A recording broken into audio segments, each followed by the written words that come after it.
He's Jason. Our IT director, in addition to being a department head, is also manning the equipment for broadcasting all of our meetings. And he's going to be first on the list today. Good to be back in the chair. And we've got, I think a few of these will be pretty quick because we really said no to everything. And a lot of these budgets are either less than they were the year before or pretty much where they're at, with the exception of IT's got a, we try to have all of our new requests at the beginning of the cycle this year, just so it'd be more operationally focused. But our IT director was out for that. He was sick, so he is going to talk about IT's new request here in a little more detail before we get to some of the other budget items. Question. Yeah. I may have told Kyle wrong. Is there public comment to this? There's no public comment, but I know we reached out beforehand. We are going to discuss TIF, and I know we'd had some kind of questions on TIF funding with the Heart of Ellsworth. So I relayed back to the teams that I did consider this an appropriate time to talk about TIF with Heart of Ellsworth, the status of that funding. Twyla and I have actually talked separately, so we wanted to have this conversation as well. So I wouldn't say that we typically don't allow just general public comment here, but with an organization that it was kind of left in kind of vague terms as to how we move forward. I think this is totally appropriate. And I was So that's going to be forward okay? Yep. Okay. Yep. Just on that note too, this is kind of the finalization of the general budget conversations, and then we have one more budget workshop. It's kind of a recap of some of the things. Ashley's been keeping a change log of times when council's been like, I'm not quite sure about that, or, hey, I noticed this was, inputted incorrectly. We've had a few of those come up as well. So this next meeting, we'll kind of review the change log and then discuss some things that were left a little bit. What is the council's will on this? I think a few of those, and there's many. One is the Emerald Ash Borer. What is the council purview on that discussion? I think there's a little bit more discussion around that. Could be about the IT discussion here. I think we'll have some discussion on TIF and the Heart of Ellsworth, but some finalization on those pieces. I'm trying to think what else. There's a couple other flags, but we'll send out an email to council. Short-term rentals and the funding for the budget, but my recommendation that if we're going to budget that, we should at least be forecasting a revenue based on to cover the system itself and the time to implement it. As a kind of a first step, and I think for that one too, that's not the end of the budget season that we move forward. I think that would really just be an initial step to fund that piece of it, and then we'll have a much longer short-term rental regulation and environment discussion, which there's all kinds of areas to be at on this, which is very heavily regulated and completely laissez-faire, which is where we're at now, and everything in between. But for the budget side of things, and what I'd like to discuss in the kind of next round is, hey, do we want to fund this registration system, which is a very good and robust one? But if so, we'll at least need to have some sort of fee to cover that. At least that was my recommendation. We could just use tax dollars if it's the council's will without a fee, and it would just cost money to implement and get data. As I've mentioned there, I'm a little bit more in the let's at least have it cover its cost before we go. But we'll have that discussion too and a few other items. And counselors too, when I send out that email, if you've got, hey, no, I wanted to discuss this, or something new has come up that you feel like needs to be addressed. I know we'll talk capital improvement planning, but we've got some discussion of the city seal and some other pieces. And when Sarah's up talking about capital improvement too, that is going to be a multi-phase conversation. So we'll also do probably a little bit of a recap of where we're at in the budget conversation at the next meeting, which is not next week, but the Thursday thereafter. So, what's that? The dangerous building, right? I think there was some conversation on the one that I didn't attend on that front. So, and then there's some other smaller things that have come up in between now and then, and benefits, unfortunately, that I think the workers' comp is expected to be a lot more. So that might be an additional $100,000 that's needed to plan for workers' comp. increases, just all the fun ones, which is Oh, yeah, pulling. yeah. And some things there that are kind of out of our control, but you gotta take, and there's gonna have to be some give and take on certain things. Yeah, yeah. And there's been a few that have gone in the other direction too. So that's kind of where we're at now. Jason, if you're out there, do you want to come in so we can start with IT?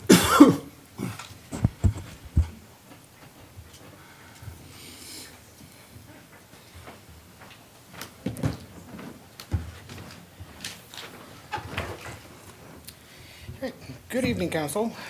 Jason Ingalls, IT Director.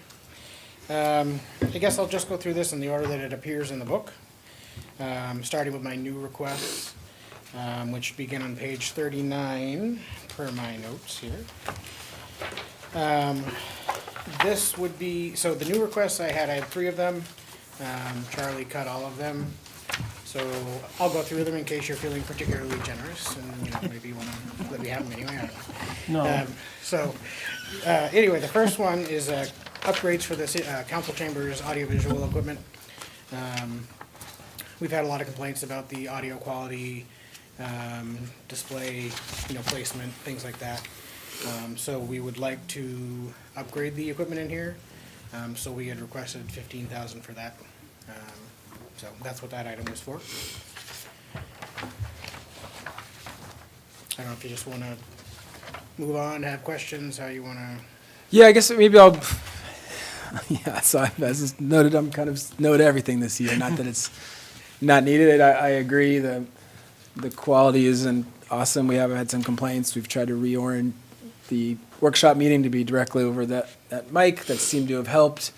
The video quality is not great, I think, when you all installed this, but this seems to be part of those things that we need to update every few years. But it works, and kind of following my pattern of just this year is the year we're going to say no to a lot of things that are important, but if it's not in the absolutely have to have, can we last one more year with this piece? That's. I'm also always surprised about how many people actually watch these meetings. So it is from a citizen engagement, from a citizen, not tonight's a great example. Most folks, especially younger families that can't attend these meetings, like if they want to know what's going on or something important's happening, this is their only way to do so. So having clear video, clear audio, a lot of transparency, I think this is an important request. It's hard to say yes to this and saying no to so many other needed requests too. So that's why this is a no for this year. Okay, my next request is next page, page 40. We did request a new employee in IT. We are very, very busy. We have what I would consider a non-traditional IT department where we do a lot of work outside of IT, and there are only 2 of us. I hope you have a chance to read the memo I wrote. There's a lot of good data in there. Doing some research and looking at some national HR data, typical average IT staffing to all staff ratio for municipalities in the United States is about 3 to 4% IT to all staff. With 2 of us now, we're at 1.43%. With a second person, we'd still only be, with a third person, we'd still only be at 2.15%. So to even get us in the average range, we would need 3 more people, which I'm not asking for, don't get me wrong, but just to illustrate that, even for a traditional IT team where we would be understaffed without all those extra obligations. So, and I think also important to note, our neighbors across the street at Hancock County, 10 years ago had 0 IT staff, and now they have 3. They have fewer employees, they have a much more narrow focus of responsibilities. They don't, have the traffic signals and those kind of things that they're working on. So they have 3 for a smaller workload than what we're doing. So if you haven't, I would appreciate it if you do get a chance to read the memo. There's a lot of good data in there. Have you looked in, or is it even possible to hire a consultant to help you guys? That would be at a lower cost to the city without the benefits and all of that stuff until we get to the point of being able to afford more employees? We could. My experience with that is it's not always well received, or not well received, but it's difficult to manage those type of relationships, and define boundaries of who's responsible for what.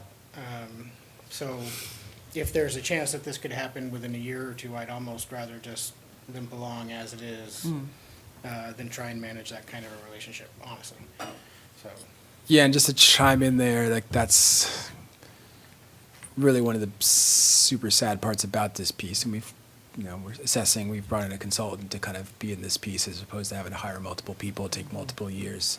In this category, like the work that we need help with, I'd say too, in IT, like these guys are the experts of the experts of the experts in so many categories imaginable. I wouldn't want to hire a consultant to do the high level work that I'd rather have them doing because they're the closest to it, they're the best at it. And then the flip part about that is to hire a consultant to do like their ticketing work. That's not really like, part of the reason that they're so great too is you get to walk into that office and I'm having my problem with my computer. So that's a harder thing to consult out. That really is a body at the desk. So it's kind of inverse to a lot of our other functions in the city. We could look at consultants, but then we'd be having them work on the lower value items. The additional staffer, at least as is here, is more of like an entry-level position. And the credit to IT, too, you'll see the requested amount. I think it's the first time in my history of being here where a department has requested an amount, and they did the really hard work of every single dollar that would be included for that person. yeah, we did benefits, furniture. We tried to think of everything that that person would actually cost, so. So that's the 115,582 is the all-in true amount. In previous years, it'd be, hey, $72,000. That's all it's going to cost the city. And to the credit of it, and I've been hearing some of the other department heads saying, we have to pay IT. Yeah, I'll be You know talking what I about mean? that, 'cause we got two. Nothing's free. I mean, you provide a service to all the departments, so, it's kind of, you guys do a great job. Appreciate that. Steve has said, I'm gonna say it,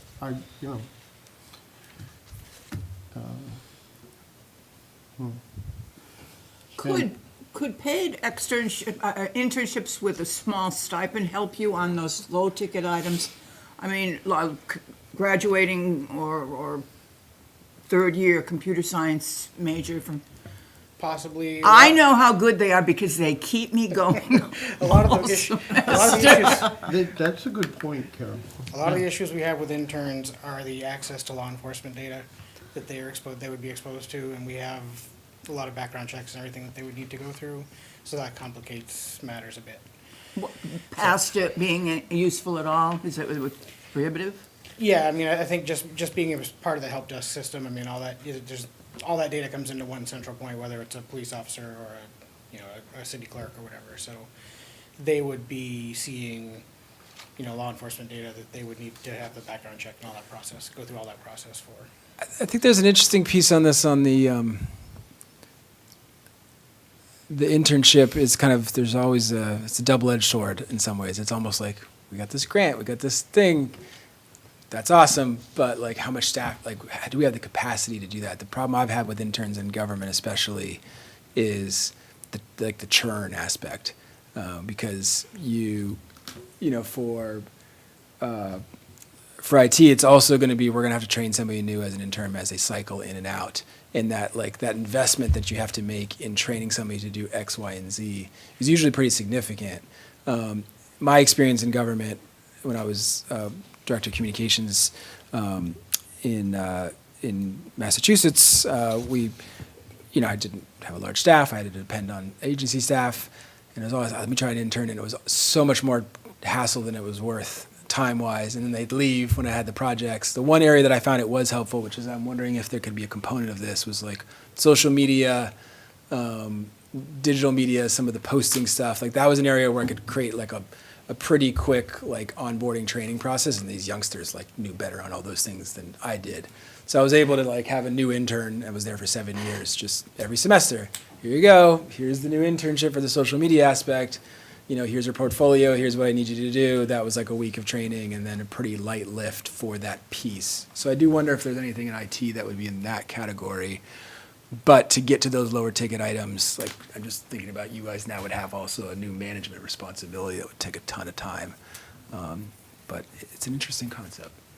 We can think about it definitely. It would also be I know this is secondary, but it would also be a service to the community because internships have been cut back now, and these students are looking for some kind of experience to get into the workforce in Maine, and certainly in Maine.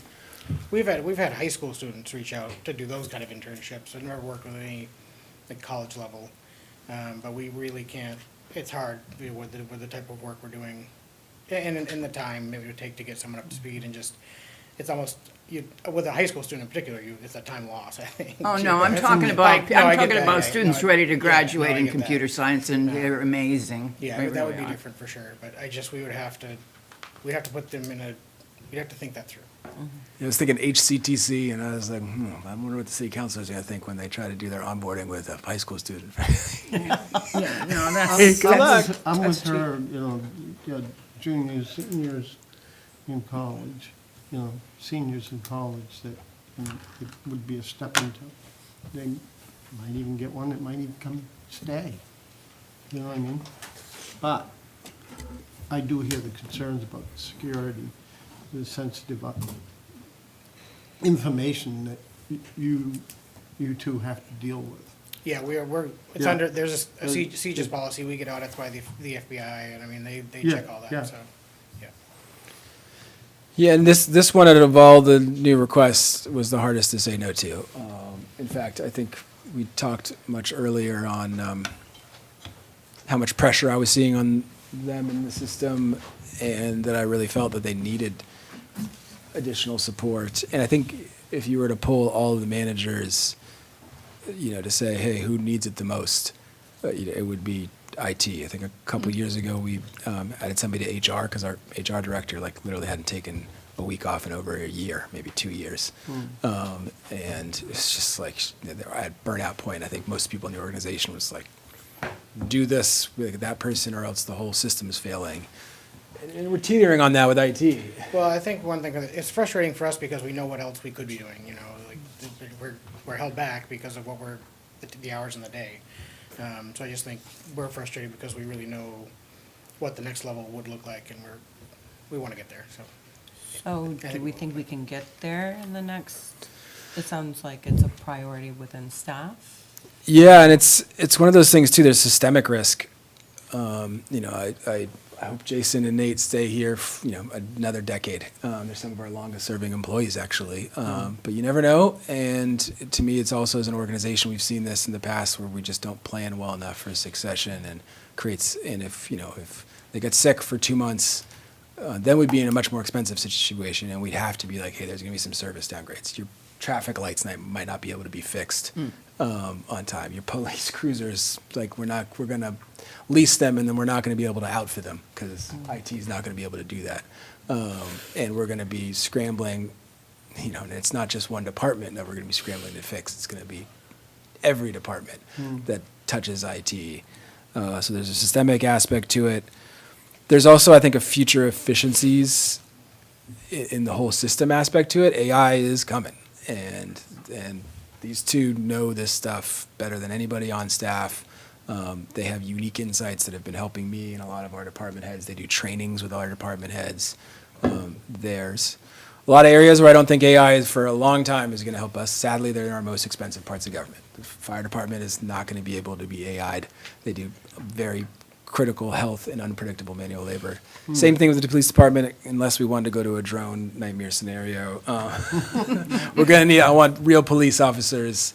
But some of our other parts of the organization that are really stressed, and we can't hire a lot of new staff without big finance, the city management, our planning group, economic development.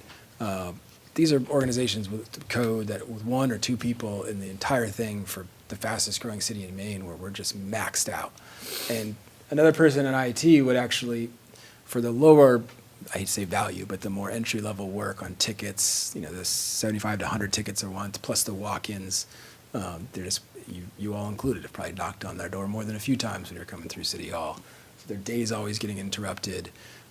So what we lose out on in terms of efficiencies in the organization and future planning is using their big brains to help us be more efficient in the rest of the organization. And, Nate, our deputy here, I mean, he has a background in municipal software budgeting. Without his help on this budget process, what's in your hands right now, I think there's like 1,700 Excel formulas in here, more than the city manager. If the budget process is going south, get rid of me and keep Nate.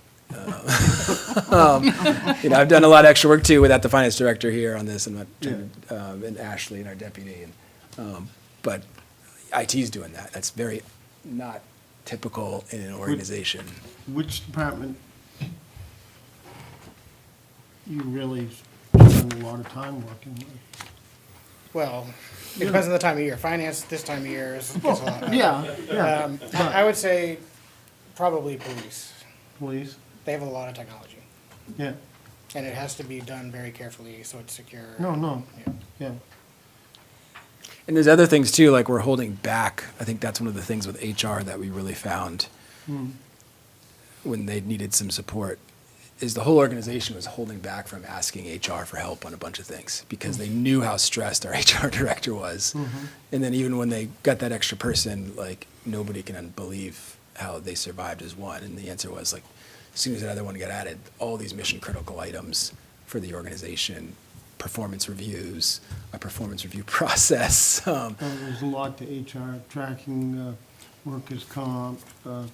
all the whole aspect of it, somebody get, And they handle payroll and HR, and Yeah. like this group is like that as well. I think, and some of the things we're holding back on them is digital modernization. We're doing 2 components with OpenGov in the water department, and to digitize our water systems, that they're not just on paper anymore, and it's going to be enormously helpful. And then the Parks and Recreation systems, as well as our procurement, and then this next fiscal year it'll be grants management. But we're trying to be as light as we can on IT, but we need 7 or 8 more digital modernizations that they would be really helpful in all these calls. Well, and part of the problem we appreciate taking it easy on us, but we end up having to come in at the end and kind of do cleanup on well, this should have been integrated here along the way, and that should have been integrated here, so we end up having to do those integrations like on the back end, so, well, it's appreciated, but it doesn't. It's not a zero. Yeah. Exactly, yeah. Yeah, for like the procurement needs login credentials for everything. It's like, okay, now they gotta add a bunch of login credentials and how to automate that system and how new people come in and how do you make it secure. So, This sounds like the most critical new hire that we need. yeah. And it's one of those things, we're at that 7% threshold, that, next budget cycle, we have some debt service falling off, but we're gonna get to capital improvement planning a little bit later, and we have a lot in that bucket too. So, fees, revenue generation, some of the tougher conversations about what we need, how do we fund this? This cycle, a lot of people came in with requests earlier on. We talked about kind of where we're at in the budget, some of the just general increases in collective bargaining agreements, benefit increases, just maintaining the half hires that were made last year. We had half a police officer, half of a firefighter. Well, now this year, that's a full police officer, that's a full firefighter, that's a full dispatcher. So those costs are kind of now all in this year. But next year, police and fire need more. And, other departments are kind of holding back, and they need some more too. So it's going to be a tough next cycle too. But this one, you always have to judge year by year, is going to remain at the front of my list, so. This kind of maybe doesn't relate to IT, but I was a contracted employee for the city of Boston. No benefits, but I worked right there in the office. and I had a Parks vehicle, I was essentially a Parks Department employee, but I got no benefits with that Per until. diem. Uh, Kind of poor. Kinda, yeah, yeah. And I don't know if that is a possibility for us, and maybe IT's not the position to do that with, but when we are thinking about hiring people on, especially with how expensive everything has gotten, if that's an option for the city. I was young, out of college, it worked, and then I think the budget increases in the city, and I was one of the first ones to like come on as they hired me as a city employee with all the benefits and stuff when they had the money to do that. So it might be something to look into, and if we can utilize that. Not that we're in a competition here, but I like this idea of the intern piece. Yeah, when I was on campaigns, I was running operations. I had 200 contract employees work for me, and yeah, that was very nice because you didn't have to do those pieces. Yeah. Some of them were a little upset when they realized their withholding wasn't included in their contract, and they got tax bills. That's They did take the taxes out of me in Yeah, Boston. I'm contracted to University of Maine, that's how I teach. Oh, interesting. We didn't. No, They granted, take the taxes. Yeah. That was Oh, yeah, 14 the years state of Maine's ago. gonna go for them taxes. Well, you need to Yeah, take yeah. the taxes, but we had it until we didn't worry Right. about that. We just gave them a check, and it was up to them to be a 1099. But that was right when, 2009, so we were in that, whatever, the many crises millennials have been through. And, yeah, the city was really hard up, and that's how they were hiring new people, so. And, I've gone through this 600-page book twice before you guys saw it. I mean, developing it, there was a zillion different meetings with folks. I tried to take out as much as I possibly could, but once we finish this cycle too, I'm going to go through it again. And, if there have been times in the past where I've said, wow, we budgeted $700,000 for that, and there's 1.6 million, it's just like a random error. We can still be in line here.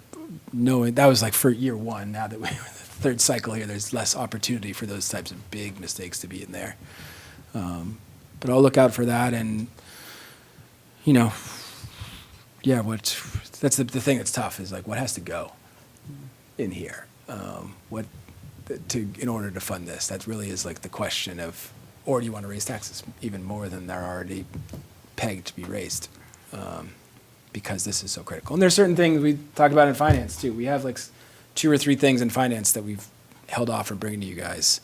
One of which is outsourcing some accounts payable, accounts receivable, and reconciliation work, because it could help free up another employee that's doing, the general ticketing type work of finance, which is paying the bills, and that's, that place is like a Wonka factory. 8 a.m. to 6 p.m. Boom, like that is the loudest. But if we had them doing that outsourced, we could, bring up the folks to help on some higher level. We got 150 things in finance that needs to be done. So it's like another area where, we're already holding back on some mission critical things just to kind of fund everything at its level from last year. So I'll keep an eye out for that too, on like, as I do my final pass of the budget of just, is X as valuable as like the risk of not doing Y, this request. Just kind of like, hey, you know what, that's super important too, and we need to fund that. Maybe I'll use some AI in the budget to do some reading for me and say, hey, how can you stitch together this amount without crushing me in the city? You better know when it's hallucinating. I have a new part-time job, that's what I do, I goad AI until it hallucinates. Yeah, it's fun.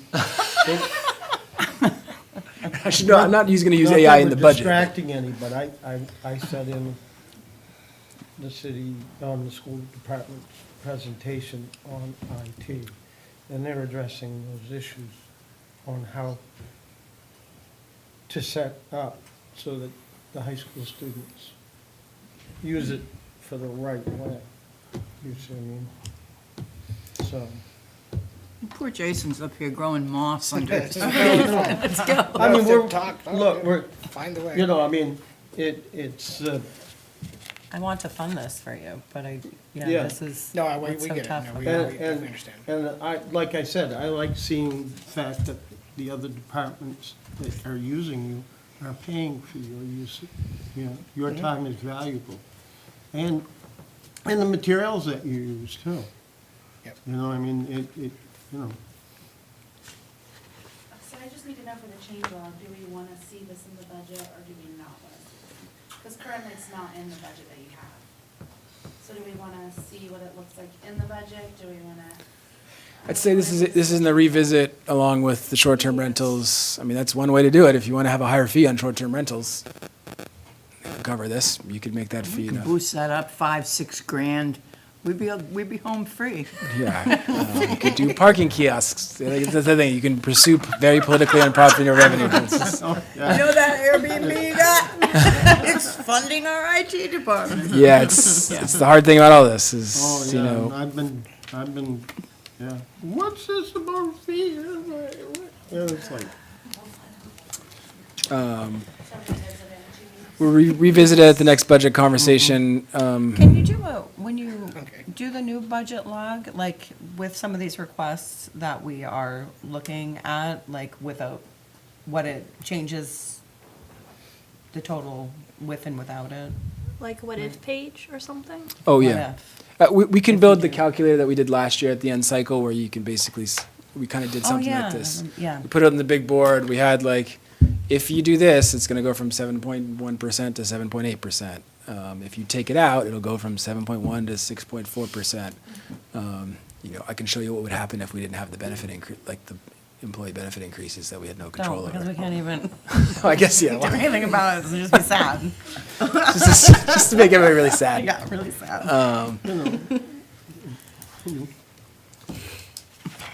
it'd be good if we didn't have to increase. You know what I mean?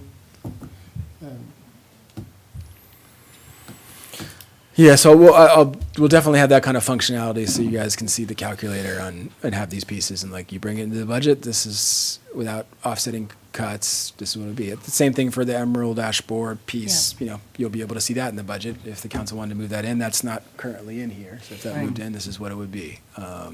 If you know, you wanted to toggle the fee on short-term rentals, this is, and that one though is just like such a projection piece. I really would be wary to go much more than just a very general, you know, equivalent of one night's rental to cover the system and see where that revenue projection would be. Because the other thing I would hate to do is be like, it's going to generate this much income, which would pay for this, and it doesn't come near to that. And I do feel like without much further discussion, especially the short-term rental piece, that's really should just be a reasonable fee to cover the registration system and a little more in the near term. Yeah. And in the future, if the council wants to consider that, you know, based on a lot more research on, you know, pressures in the housing market that short-term rentals are creation, infrastructure issues that type of market is, I do think there's an enormous cost to over-regulating that piece of the market, which is one of our biggest valuation increases generators in the city. It's, you know, it's definitely pushed up property values pretty significantly, which is, you know, not great if you're not looking to sell your house necessarily. It can mean a higher tax or a property taxes that you have to pay as a share.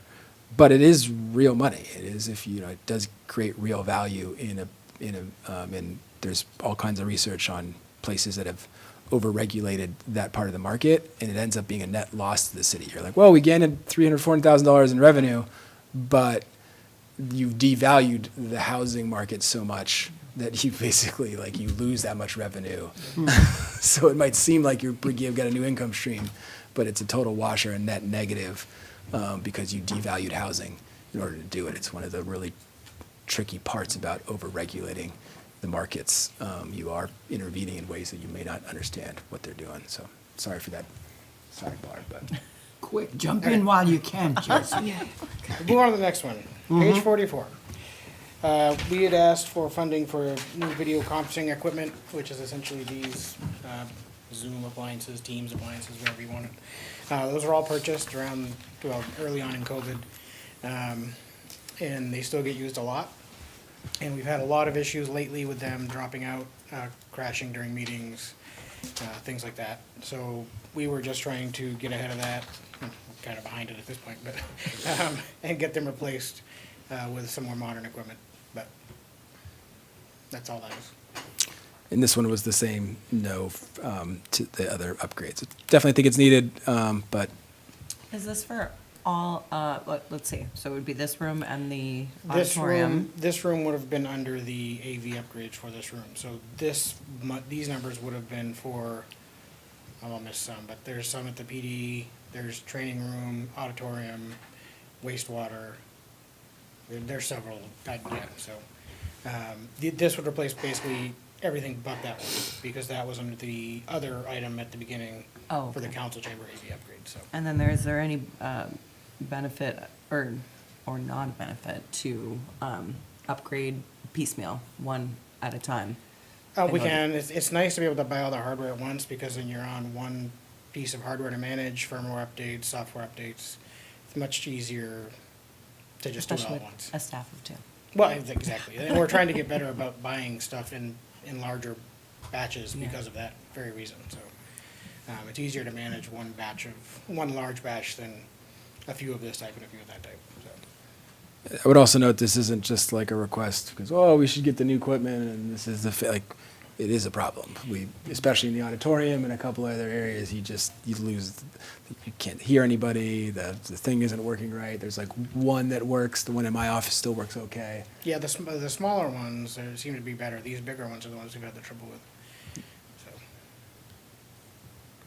So anyway, that's what that was.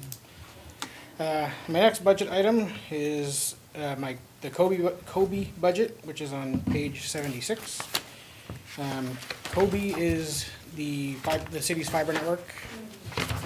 I'll go next. I'm going in book order.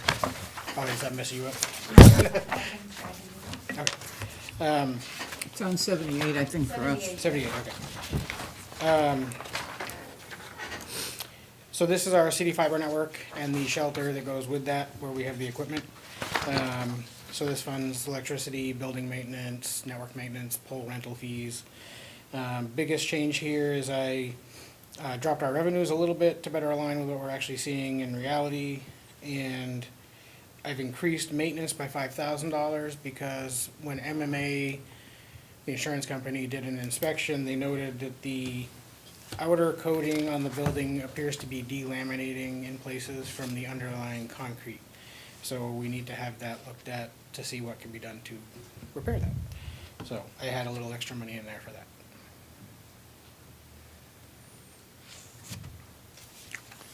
And this was no change for manager adjust. All right, next would be my technology budget, and I have it as page 192. 194. 194.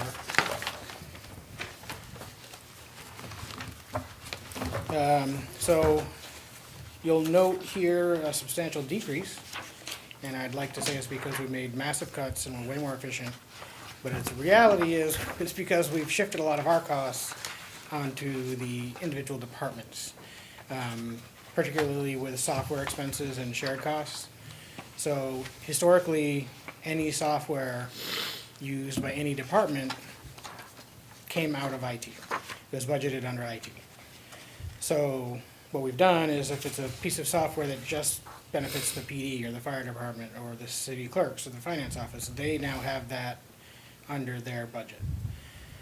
Additionally, we've taken the shared services like Microsoft 365, which is used by all departments, and broken that out by department based on the number of employees in that department. So that's why you see the IT budget has gone down, but there will be an equivalent increase on the individual department, so it's a wash, essentially. So that's what you're seeing there. And I know several departments have noted it. It's just what was done with the legal fees, and I think in the future you'll see more. It gives a better better representation of the true cost of a department. I think for me, it's nice for the departments to maybe see what the software they're using actually costs, and maybe they might decide that it's not worth that cost. Where it was hidden before they used it, I don't foresee much of that, but it could happen. I just think it's better for the departments to see what these things are actually costing the city, so. And not just the cost for the equipment and This the is- programs. This is software equipment, yeah, software. Yeah. We have not done hardware, that will probably happen next year. Yeah. This was decided so late in the process, it didn't really have time to kind of break all that out too, so, And then the other thing is, time is money, yes. because it all takes time to do this. And we do bill water and wastewater for our time Mm-hmm. because they're enterprise funds. So they're funded by ratepayers, not taxpayers. Mm-hmm. So we bill them for our IT services. We also bill the school department because they rent space on our servers. Mm-hmm. So they're paying for space on our server infrastructure too. So we do generate a little bit of revenue. And some of the upgrades we're planning for next year, we need to upgrade the phone recorder at the police department. That's at end of life, end of support. We're gonna be upgrading the security camera storage unit, which is very old and very slow. We're going to continue our desktop and laptop replacement process so that we can stay ahead of the Windows 11 support expirations and all that, so. So all the manager adjustments here are relative to the pulling out of the IT person, Yes. and you'll see like systems enhancements from 130 to 90,000. That's Yeah, that was these and the AV upgrades, yeah. so that's the main thrust of the manager adjust in this category, or these categories. As Jason noted, we kind of level funded on some of the systems enhancements that we need to have those things moving forward. It's hard to, a lot of those we really shouldn't, because you run to end of life situations where you don't get security patches anymore, and we really need to make sure we stay ahead of those kind of things, so. Yeah, so that's stuff, unfortunately, it's still a high amount at 92,000 for all those enhancements, but that was what it was last year, and that keeping that together is important. We also build in a number there just for unexpected. There's always a lot more unexpected things than you would expect, so, a lot more. So we have money in there for the unexpected too, so. And as Jason noted, it's part of a broader effort to true cost departments. I think, we did a lot the last 2 budget cycles on, okay, this is an expense for your department. It doesn't go in somebody else's department because you got to track it. You got to see what that department actually costs. This year's big changeover was the IT piece. We had a fair amount of these last year on building costs and other pieces that went directly into the departments. Next year, we're gonna slice out the benefits. That's the last really big piece. It's a complicated project. Right now, it's kind of kept in the lump sum. You can see it by individuals. Carrie, our HR director, literally tracks it by every single individual employee and their benefit costs, so it's there. But we're gonna pull those out next year into the departments. So we'll have an overall benefits line too, but you'll be able to see it in the departments and then track over time. So the city council, and now and in perpetuity, will be able to say, okay, this is how much that department has cost. These are where the cost centers are increasing more than others. But that'll be the last really big change. I'd also note that you'll see some additional TIF revenue this year into the IT department. Thank you to Twyla for all your work on the redesigning the TIFs. But one of the things in that process that we realized was, the city is not dispersing TIF eligible funds in departments such as IT and assessing, was just really doing the city manager's office and economic development, but there are other areas. Our finance department does a lot of economic development type things that are to fund those grants, and that's a small amount here, but I know Twyla's trying to keep enough for economic development proposals and infrastructure upgrades, and we'll get to econ dev a little later. She really pulled back her budget as much as possible too, and we just got some edits back on our new TIF districts, and some of them were more functional, but it validated the new TIF districts are designed like this too, to specify which departments can receive some new funding. So hopefully as those grow, we can help offset. That's why the staff is so stressed so many ways, is we're just fastest growing city in Maine. Services are exploding in terms of need in all of our departments, but city staff levels have not grown nearly as much as the service demands have. So, how can we use some of that 59 cents in the dollar, capture some of the growth, and help it fund some of those areas like IT in the future? But $5,000 isn't going to get us to the new staff member. So, Next, streetlights. I have 254, it must be 256.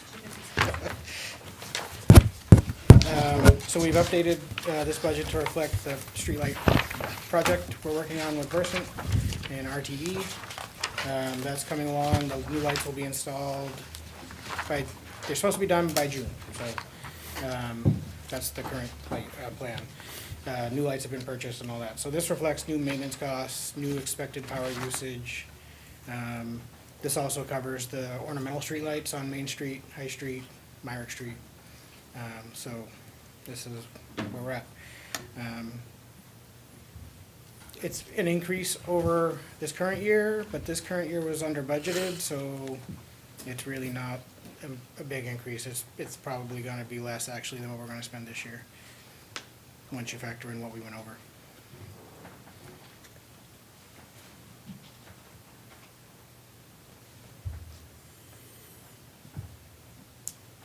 Remind me again what we were paying for we had the lease. The lease, But then we, yeah, go ahead. 62,000 for the lease annually for 5 years. And then but we bought them. Yes, the lease bought them, so now we pay back the lease. Then after the lease is paid off, we're responsible just for the actual electrical usage Yeah. and maintenance. And that will show next year, the lease will be paid off? No, Or- the lease is paid off, we have four more payments, 4 more years. Okay. So, the electrical costs drop immediately, but you don't see true savings until that lease is paid off. The lights have a minimum 10-year lifespan, the warranty is 10 years. But they'll often go much longer, so there's substantial savings over the life of the lights, so. Do they warn you when they're getting ready to? The lights Die. will tell us when they're out. They will send an email or some kind of an alert, Oh. tell us that, so, they're smart.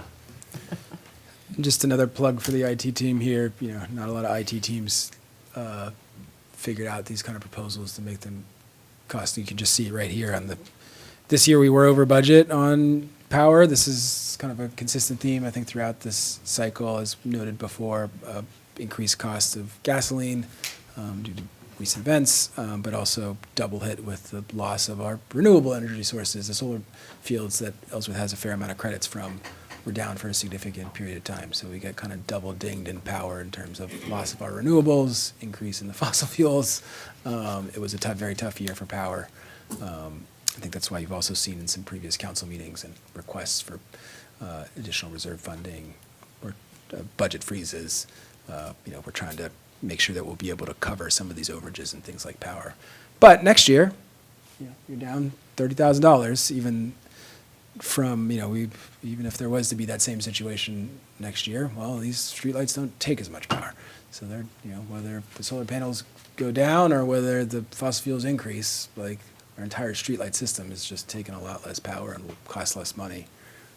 And also, it's a big upgrade. I think in the next couple weeks, they're supposed to start getting more full. Were you saying at the last management team Yeah, meeting? so they're telling me end of May, 1st of June, the install will be happening. And it's only supposed to take a week or so to do the actual install. It's So we- 509 lights. And a good bulk of those are currently not. A lot of them don't work now, yeah. So it's one of these upgrades. It's not just let's swap it out to save money. It was a real big catch on his part to be, hey, don't replace these things at a great cost to give Versant a new light that we're going to have to buy back from them. If they upgraded a light to LED while we were in this process, it's substantially more money to buy that new LED than one of the old, sodium lights. So it was just like, it's gonna be a little painful for a little longer. It's worth the wait. I have a feeling, though, that this is going to be like when we repaired the roads last year, and people complain, the roads are terrible. And why did you fix all these roads? And the lights, I don't see any lights. My lights are out. And then, why are all these lights on? It's coming through my window. That light hasn't been on in 12 years. Well, one thing that we can also do with these smart lights is they can be dimmed. So if we have a problem area, they can be dimmed. And they can also have deflectors installed, so you can block the light in a certain direction. There's lots of options. And that they're dark sky? They are dark too? sky compliant, yes. Awesome. Not colored. We can't do any fun things with them. They are actually slightly orange tinted, like the old style sodium lights. They're 2200 Kelvin color temperature. And I think we're the only the second or third town in Maine to do that. The technology is relatively new to make those lights in mass production. So I think people will like it. I think A so lot of the too. complaints I see on LED is they're too white, too bright. These shouldn't have that problem. So. Cool. And my last section is traffic signals. I have page 260, so probably 262. I have requested additional funds and maintenance on the traffic signals because the past few years we keep going over budget due to mainly unanticipated failures, and everything traffic signal is incredibly expensive. The people that come fix them are very expensive, the equipment is expensive, it's all hardened, ruggedized equipment, so it's very expensive. So I've increased that request just to hopefully get ahead of that. One positive note on that front, or two positive notes, is we are still expecting DOT to come through in the next few years and make some significant upgrades to the signal hardware. So that should help with those costs, in the hopefully short term. But also on the work plan for 2027, they are showing that we might be included in a pilot project where they will be giving us maintenance funds for the signals. They're doing that with communities that have shown good stewardship with the signals so that we can, try and keep up with those expenses. So hopefully in the next year or so, we'll be seeing, money from that pilot. But it doesn't help us this year.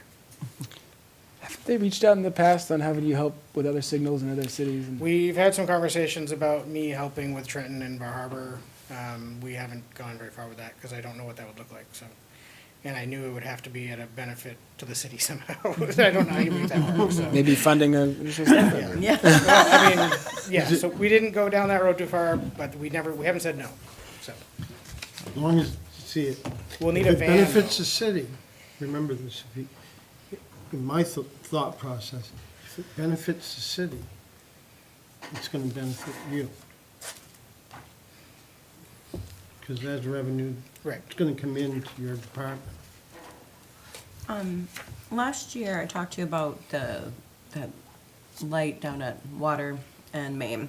And you said the state came in and was doing that pilot, Yes. again, another pilot project for the timing of That equipment is actually still in there. It's still there? They haven't come to take it back yet, Oh, okay. so. Do you feel like it worked well? I think it worked very well.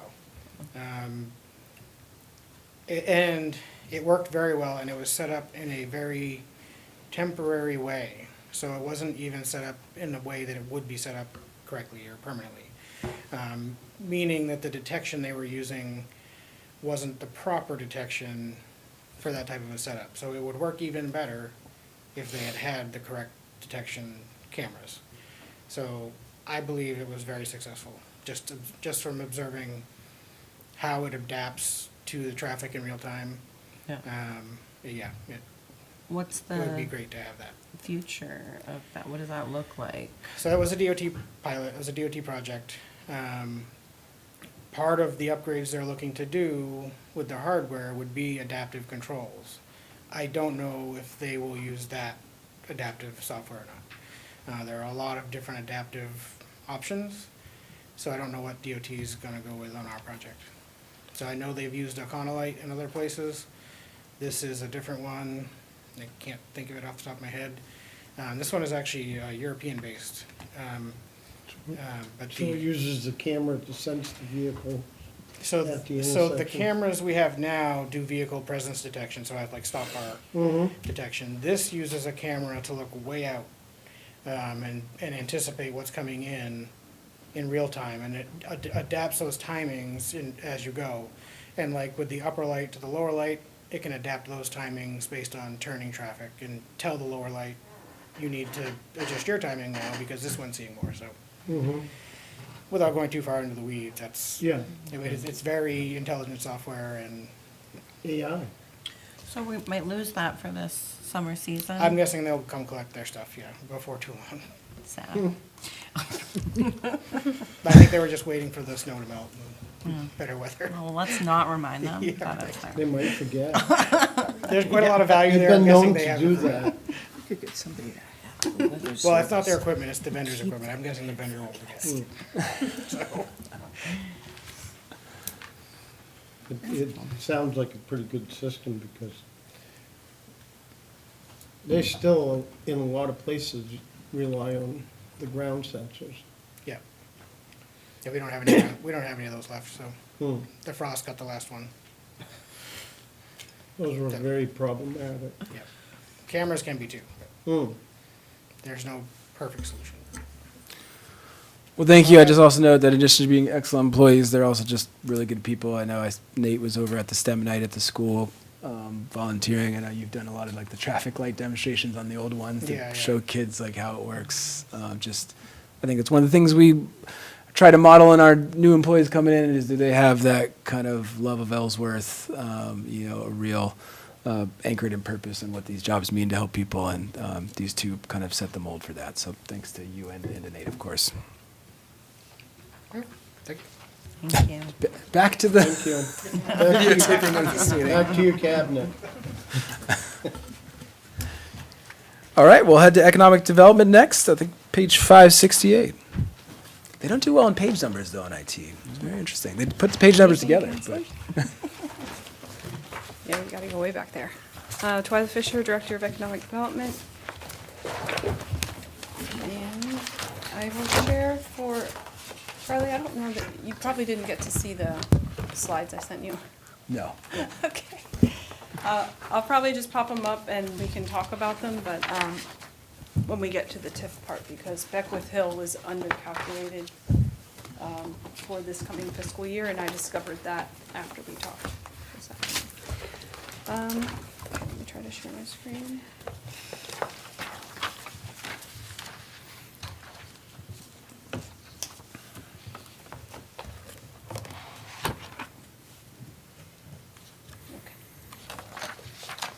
So we'll start out, I think, on mine, it's 567, that's what you guys have? Yep. Just wanted to point out on the first page that at the time that I submitted, this happened the last time too. Okay, oh, you can't see any of that at all. That's not very Click helpful. this guy. Where? Sorry. Yep, no. Okay, thank you. Okay, so at the top, what you'll see here is, and I have department requests circled, it could have been, I guess, what I'm suggesting council approves, but when I went and looked at what our TIF consultant Reagan had been mapping for the past 5 or 6 years, that was all good, but there was nothing for FY27 yet, because I don't know if that's gonna be part of her final presentation. And I reached out to her this afternoon, but she must have been busy, I didn't hear back. So based on the 2.5% projected increase that she uses for TIF applications, I just ran a projection model for what FY27 would be for Beckwith Hill, using our current mill rate, and it actually bumped it up $18,802 for this coming fiscal year. Again, that's a projection, but it's something that I feel more comfortable putting in there than not, because there's no reason to think that based on our past information that she pulled up, that it wouldn't happen, because that Beckwith Hill is solidly growing at a good clip now, because it's so far into it, into the 30 years. So my proposal then would be that go into the economic development budget, which we'll get to in a minute. I just want you to understand why you're gonna see the $213,003 number as we go through, okay? And then a few other things from this first page under department duties and responsibilities that I wanted to point out a little bit. With the hiring of a Parks and Rec director, and with Danielle coming on in planning, some of these things I'd like to go back and modify. I think Roddy has taken over a lot of beautification and Parks and Rec, so that's listed under my current department duties. And then the support of outdoor recreation and economy also has fallen under Parks and Rec. And then the support of design, construction, and maintenance services cluster, I believe Danielle is taking on more through planning. And then what has been added here is, now that we don't have Tracy Shekel as the IRCI consultant, she was giving 20 hours a week. That's a lot to try to fill, but I am doing, as of now, the administration of day-to-day operations at IRCI, including just anything that comes up with our tenants or the leases, or if anyone wants to come in and look at an office, any facilities problems I pass through to Roddy, but it's still, yeah, it's a lot of kind of day-to-day stuff there. Maintaining the website and the MailChimp newsletter and making sure rents are coming in. But, and then the other piece is, I think it's looking like we'll be increasing management support, I'm calling it, of the TIF districts, because Nate Moore did a lot of that in the past, but we're finding out, and this is nothing on Nate Moore, he was handed a lot that he knew, you know, he was learning as well. But there are so many pieces of TIF that come up that we're all just like, we don't know, like, we're learning this, and the TIF consultant is helping to ask, to clear up some of our questions.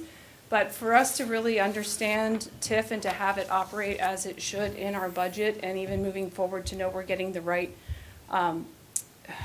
estimates and using it correctly, it's going to take quite a bit of management support. And I think that can fall under the new finance director, or it could fall more under econ dev, since I'm learning a lot about it, and along with Charlie and Reagan and Larry. So I just wanted to point that out, that that's going to, I think, become more of some of what I'll be working on. Why, anybody know why this is not moving along quickly? Okay, never mind, figured it out, thank you. Okay, so then we'll go to, I think, the next page, which is 568, and then what you'll see here also is, again, that new number at the top, which I would be recommending we put in instead of the one I have, and then the extra $18,802, I am suggesting go into the professional services line item of the econ dev budget, because I had reduced it to 30 from 60, I believe. But then we're looking at things like the downtown, or the public restroom downtown. Where's that going to come from? And this could come out of that line item if we put it in there. And that you'll see come before council on Monday for the workshop. But just to kind of give you an idea of how that might be used if it goes into the professional services line. And then the other things on here that I wanted to point out is signage improvements is for the wayfinding signage project. And then the econ dev services for $5,000 is for small projects that come up that are related to the Beckwith Hill TIF, and that's already in there as money that can just go for anything that comes up for econ dev. I mean, there's stuff all the time. That's actually a pretty small number, but and you'll see in the line items, I think, on the next page what that could go toward. Any questions for any of the other line items?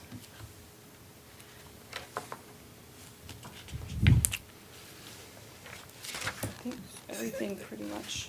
And I just note the manager there was no manager adjustments here, and I know we did talk a bit about the restrooms, which we'll talk more on Monday, and then come back at council to talk about. It was such a big request from business owners. We've been putting porta potties out there in the near term. I know you'll talk more about that, but one of the reasons the managers adjust and the department is so similar on this one is, Twyla, in addition to getting 2 new TIF districts put forward, in addition to getting a DECD affordable housing grant with the developer, which unfortunately we didn't get, but was worth the effort, because anything housing related is worth the effort in my opinion, and I think it's going to set us up for something in the future. She also sat in on almost all of the budget meetings by all department heads. Sarah arrived last year, kind of right at this time, and I think we'll probably have a rotation of department heads do this, because it really is, hey, get to know how all the spending and all of the other departments goes.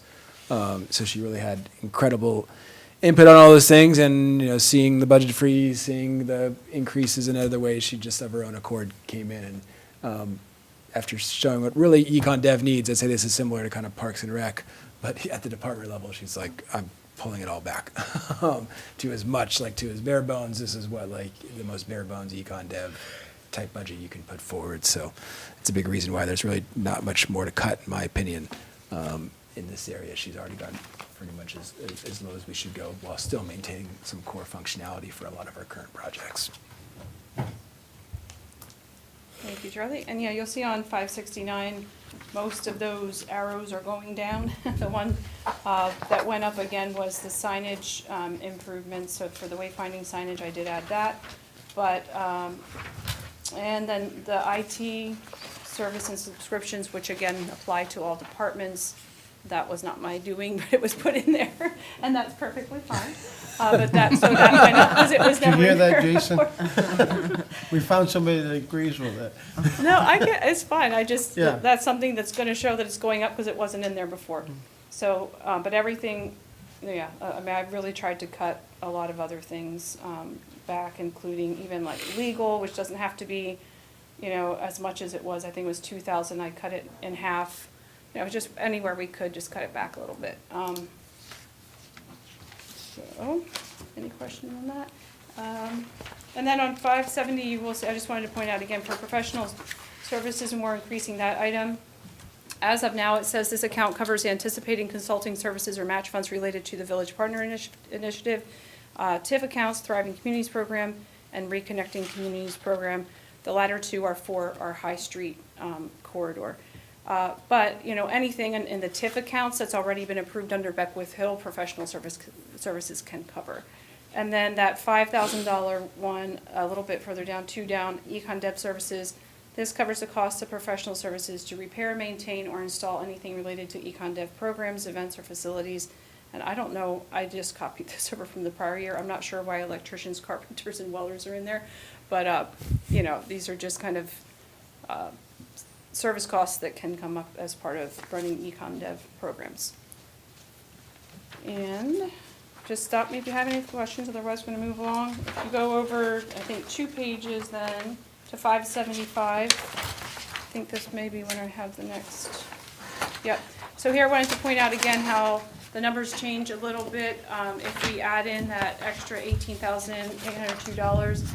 And so then the modified numbers that you'll see up here on the screen are that it adds a little bit to the overall expenses. The expenses go up to $413,003, and then the revenues are, instead of $624,122, they're $642,924, and then the net total stays the same because for the extra $18,802 that go in, we're spending it again. You know what I mean? So our bottom, the net total is the same. And again, I just wanted to show you that these were the Beckwith Hill revenue figures for 24, 25, 26. Our TIF consultant came up with them, and there was nothing for 27.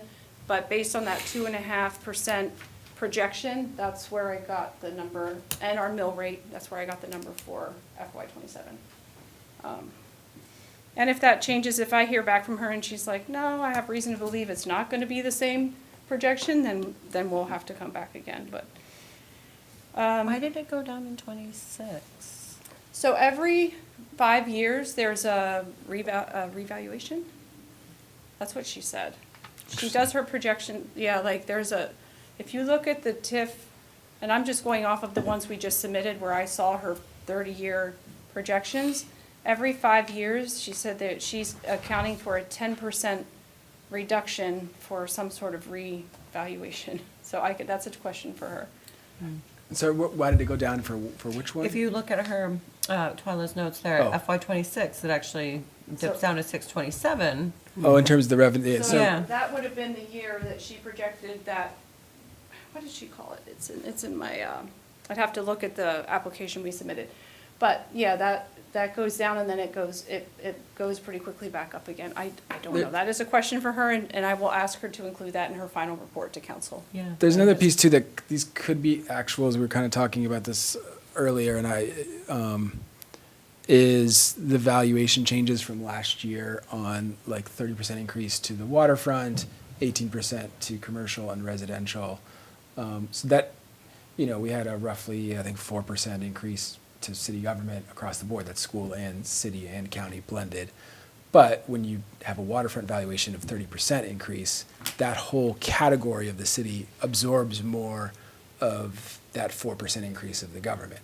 So some people saw a net reduction in their tax bills last year. And a lot of people say, a lot of people are screaming about their tax bills. Mine actually went down. And it's like, well, how did that happen? It's because the waterfront as a sector of the economy increased by so much more than the other pieces that for some folks, they actually saw a net decrease in their tax bill last year. But I don't know, that could be that, because this isn't all mostly, I don't think this is waterfront really. No. So that could be one of the reasons, like the waterfront Yeah, I don't increased at a rate higher than that for that fiscal year, and therefore it dropped the revenues that would come in because, hey, this district went up, but other pieces of Ellsworth went up more, so, the mill rate based on this district's value pulled in less revenue. Okay, but good questions, and I will circle back with her on that. Because I'm trying to understand that piece too. And then if you go to 576, the only thing I had on there, is this the one? Yes.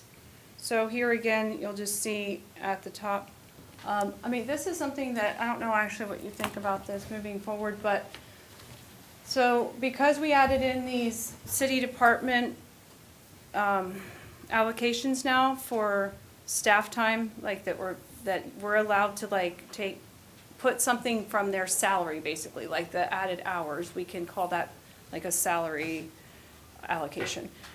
So that becomes, for me, that TIF revenue account should be a TIF revenue city department account so that we can keep that separate. Okay. Because then it's the econ dev budget, city manager budget.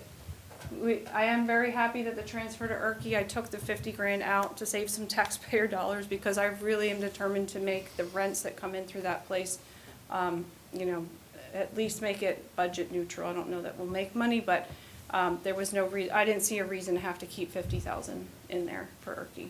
So fingers crossed that I'm not wrong about that. I was telling Charlie that now that we have a robust facilities team and they're over there, they're noticing a lot of things like just deferred maintenance stuff that needs to be addressed. So, but I do have enough, and you'll see when I get to Erkey in a little bit, the budget, I have enough in there that we can pull from that for now to fix some of the furnace issues, and the hot water heater was broken and stuff like that, but nothing too major, so.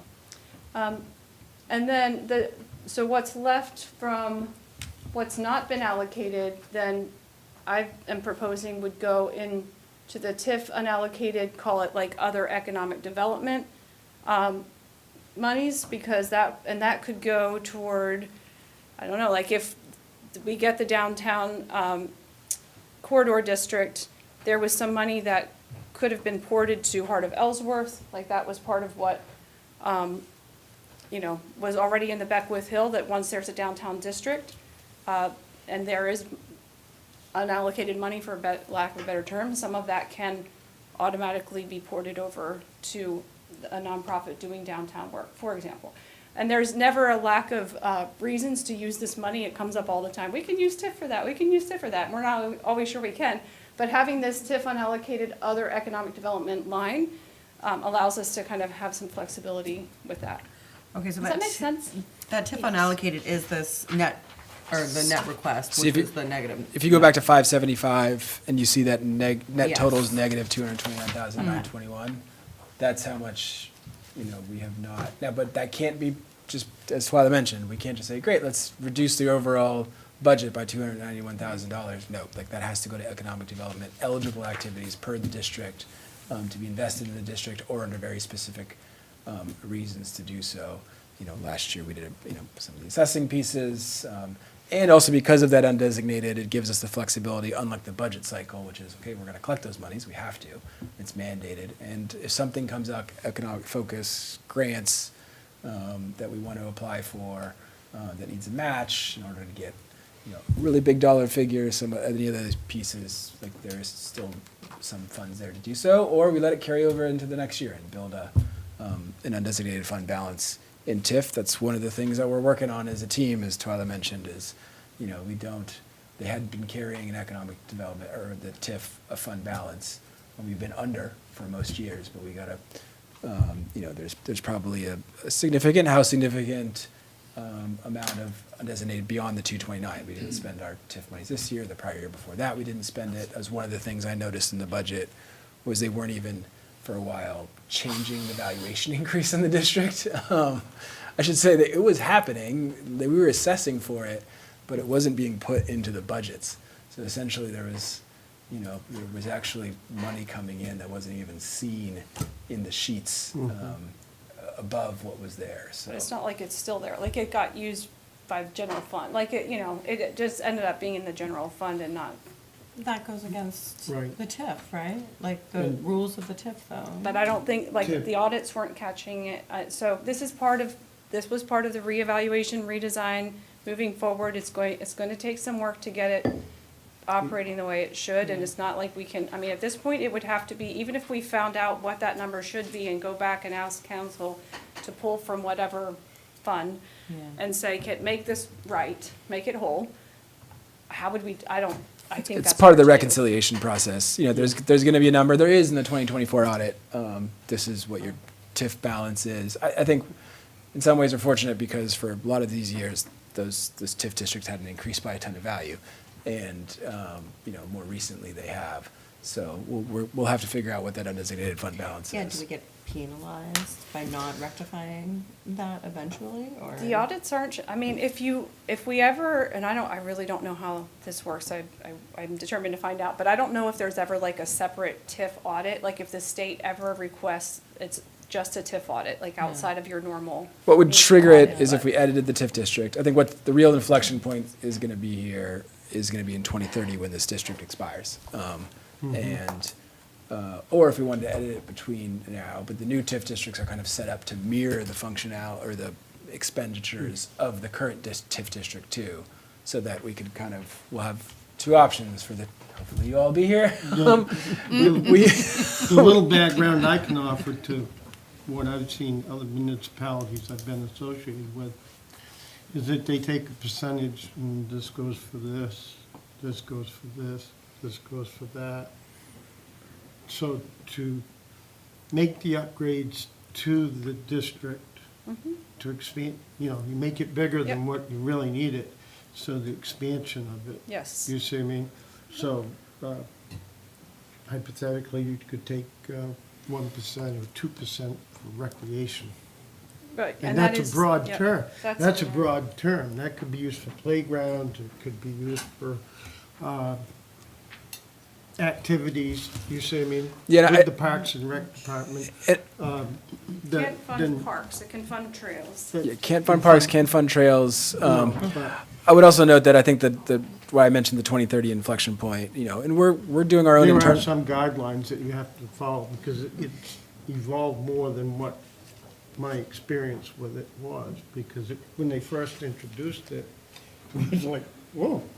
Yeah, it's know? changed a lot. I think one of the things in 2030, we're going to do our own internal audit to figure out this undesignated fund balance. Like a lot of things on our current reconciliation amongst all areas, this is a piece of it. So we'll have this is what was undesignated or left over from those 3 or 4 years, and then your due froms in your general account. Like that'll be a liability to the city. I think the real inflection point will be how large is that or how small it is compared to our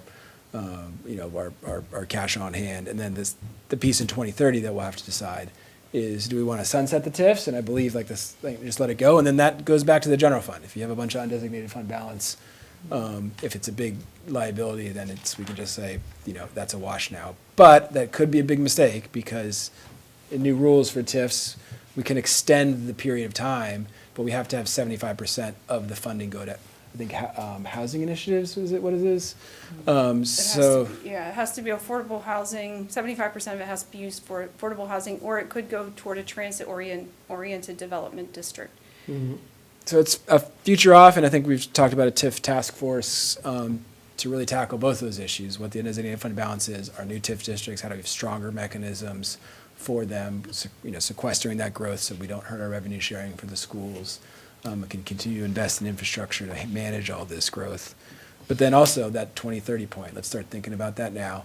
Let's start doing, our internal reconciliation so that, we're not surprised. I saw a news article on how many TIF districts are expiring this year in towns, and people are just like, whoa, I didn't even realize that. Like, what do we do? Right. I'd like for us in 2030, I think there probably is a good, Be nice to have a plan forward. so that 25% stays in econ dev, 75%, but at that period in time, yeah, we're gonna have to, that would trigger the audit, and we'd have to show, here's how everything got spent over the Bless last you. decades since it's there. When Tammy Moe was here, 2019, we had pretty good records on these things. 2020 to 2025, a little bit rougher. But this is an area I think we'll have enough data to go through and get a pretty good figure. We'll figure it out. But, okay, so I think that's good unless anyone has any questions, 'cause I don't want to take too much time here. And then, any questions for that? Yes. Yeah, okay. I think so. I don't know if this is the appropriate time, that tip unallocated, 229,921. The Heart of Ellsworth request. Yeah. And you said could potentially come out of that unallocated.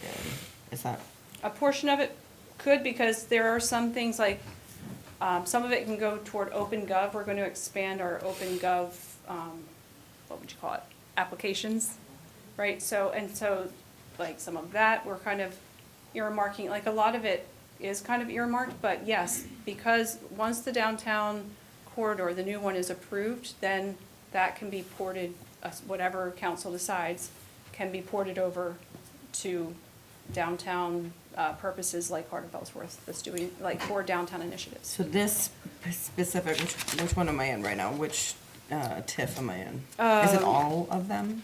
So if you Oh, go no. to, Beckwith Hill is probably the one that did. no, you're in the The economic total. development TIF budget is the Beckwith Hill one. Oh, that is Beckwith Beckwith. Hill one? Yep. Okay, which is the only one that I saw that has any unallocated Yes. funds, basically. Yep. And that So- one is the one that would be eligible and has I guess maybe if you don't mind just let me give you a little more background, Tabitha, just so there's kind of a few ways to parse this. Is one, I think we have, correct me if I'm wrong, for Heart of Ellsworth, but I think it's 25,000 is what the current allocation is. The request, which is based on an excellent presentation from was it Eric or Eric. yeah, from The treasurer. treasurer and a recreation commission member and a Heart of Ellsworth board member, great data person. I think he's the COO of Witham Hotels. Somebody who knows data pretty well and did a robust analysis of all the Heart of Ellsworth type groups around the state, and we're at the very bottom of the city contribution to those organizations. And he did it in like 6 different metrics, so his percent of population, and it was an excellent presentation. Like all things, I've said no to everything this year, including this piece. But after the TIF presentations with our consultant, and really realizing in a lot of ways, like we've been using general tax dollars for even that 25,000, and 59 cents in the dollar is essentially when we use TIF funding as opposed to general tax dollars. And there's all these TIF eligible expenses that we've essentially been using $1 to pay for as opposed to 59 cents. So using that calculus, I really, in the near term, I could see going up from the 25,000 to 45,000, which I think is about that calculus. And I think it could be considered econ dev as that proportion in this budget. But, and this is the second more complicated piece, we just applied for a new TIF district for the downtown. And I'd like to get, I believe it's really important to get to that 1/3 level of the full funding request. And in some days, we should use 100% TIF funding, not just going from 25,000 to 45,000 using the Beckwith Hill TIF. And in our Beckwith Hill TIF, this is where it gets wildly complicated. There is a weird note that when we were all reading these things, it says $100,000 like for a TIF portage district. I was like, what? But over the course of 30 years. over the course of 30 years, you can, yeah. So that number in the development plan, everyone thinks it's annual and it's divided by 30. No, it's just the total amount Yeah. that can be spent up to. So for like Yeah. Bayside Road, which is in here, we have up to $2 million to be spent on the Bayside Road Over 30 years. over 30 years from that TIF district. Once you hit that 2 million, you can't spend any more. That's unless you edited the TIF, which is a possibility. So, but I was like, what is this TIF Portage district and downtown Portage? We ended up like, do you have canoes over your back, or you can port over the funding into the new downtown TIF district. So we could. We can't port over any more than $100,000. So if we did $100,000, we can't give a dollar more from the Beckwith TIF district ever again. But the new downtown TIF district will start acquiring its own increment. And because we submitted before this deadline, we get a 2-year look back on, when the TIF district, its original assessed value is versus what it is now. So actually, if it gets approved, that district immediately would have some level of surplus funds too. We'd have to make a decision though, which is, or if that happens before we pass the budget, we could actually go 100% or at the $45,000 level. The council, if they wanted to consider doing the full third, my recommendation would probably be to stage that till the next year. Or we can wait until the new budget cycle and then port over some of this, because the TIF funding doesn't necessarily have to be done. That's getting committed, and we're going to accumulate 229,000 surplus, regardless of if the new TIF district's approved or not. And then, let's say it gets approved in August, we could, still keep the 25,000 in the budget here for Hart Ellsworth TIF district, and we expect it to. They've given edits. They're mostly, legalese edits. And we haven't portaged anything yet in this, so. But we can't until that one's approved. The Right, new one's right, right, approved, yeah. But we could, So you can't, okay, yes, I get it. No immediate funding for a downtown organization in the Beckwith Hill, because it just doesn't align correctly in that TIF. But we can move it. once there's a portage it. downtown, the language Once says there's- once there's an yes. established downtown district. But we could, from this unallocated that's in the budget for next year, to Charlie's point, take like what we're saving, the 58 or 59 cents to the dollar, and then, proportion that to add up to another 20 or 25,000, whatever that would be, 25 maybe. And that wouldn't have to wait on approval of the new district. That could just be something council decides. We take from this unallocated that's in the new budget. So it'd be It's 25,000 confusing. general fund dollars, which it already has been, and it's been for years now, and an additional 20,000 in TIF to bring it to 45,000, I'm sorry, which would be that 59 cents in the dollar, which is just. Which is the immediate, that could happen. In this June- budget cycle. In this budget July. cycle. It's Oh, just July, going sorry. to Yeah. decrease your unallocated from 229 to To- right. 209. Yep, Oh, okay. yep. And then, We'll put, I know, there's gotta be a better, we'll figure out a better way to have reports that make it not so complicated, but for right now, while we're still all figuring this out, sorry. no, and I apologize too, but the other option, not to complicate things further, is, Twyla sends the edits back in. They're really quick over at DCD. They're a great organization, and they say, we're approved. We could get it back in 2 weeks, 3 weeks. I mean, It all depends. And then you could say, we're spending zero tax dollars. That's what I would love to see, is that we aren't spending anything from the general fund, and we free up that 25,000 for the other I see. many Right, things right. that we could use in the general fund. yep, Right, or just, ITs or whatever, right? And then just Yep. fund part through a TIF. correct. so fingers crossed. I mean, they went through both lengthy applications in 2 weeks. We submitted them end of March. By April 15th, I had the revisions, and they're ready to go, tomorrow. I just was waiting to hear back from Reagan on one other thing. So if the turnaround after they review them again is that fast, it could be, I don't know. Anyway. I'd also Right. just note sorry to belabor this, but the DECD, they're incredible organization, and a big props to Twyla on really developing some relationships over there and good back and forth. I mean, I've never seen an application get declined, but they called us about it. They wanted to have multiple, Oh, yeah. during the rounds, like, they give a full explanation on, hey, not this, but you could do this. The DECD director or commissioner is probably, we're arranging a time, I think, in late May where he's going to come out here and I can show him some of our other initiatives. But incredible state, especially I used to work in state government. Always shocked when you see something running so well in state government. But they're a great group and I think a good, I think they see what's happening here in Ellsworth and want to keep helping us in economic development. So. Cool. And I mean, if I can just move, Charlie, I think just to, because we just submitted our annual reports to the state for our senior housing and affordable housing TIFs, and nothing really changed. I mean, these reports are just, there's nothing, it just rolls along. Like we have, these numbers don't really change, nor what we owe to the developers, our credit enhancement agreements are what they are. So I don't know that we have to go through those too much, but if you want Charlie to talk about them. Yeah, I'll talk just a bit in general, and I know Councilor Halloran's not here, but I can speak for him. I know he doesn't like it when I do that, but I will note, and I think it's important, especially for the next TIF task force. I think a deep dive into Leonard Lake, you're exactly right, Twyla. In some ways, these were TIFs that are our closest thing to a credit enhancement agreement for workforce housing, for senior housing, and then for specific projects to kind of come out of them. They're kind of plug and play at this point forward. Those things increase, and some of it goes back to the developer who did the senior housing, some of it goes back to the developer that did the workforce housing. But as Councilor Halloran notes, $310,000 of that of the Leonard Lake, that's going to the more community center debt.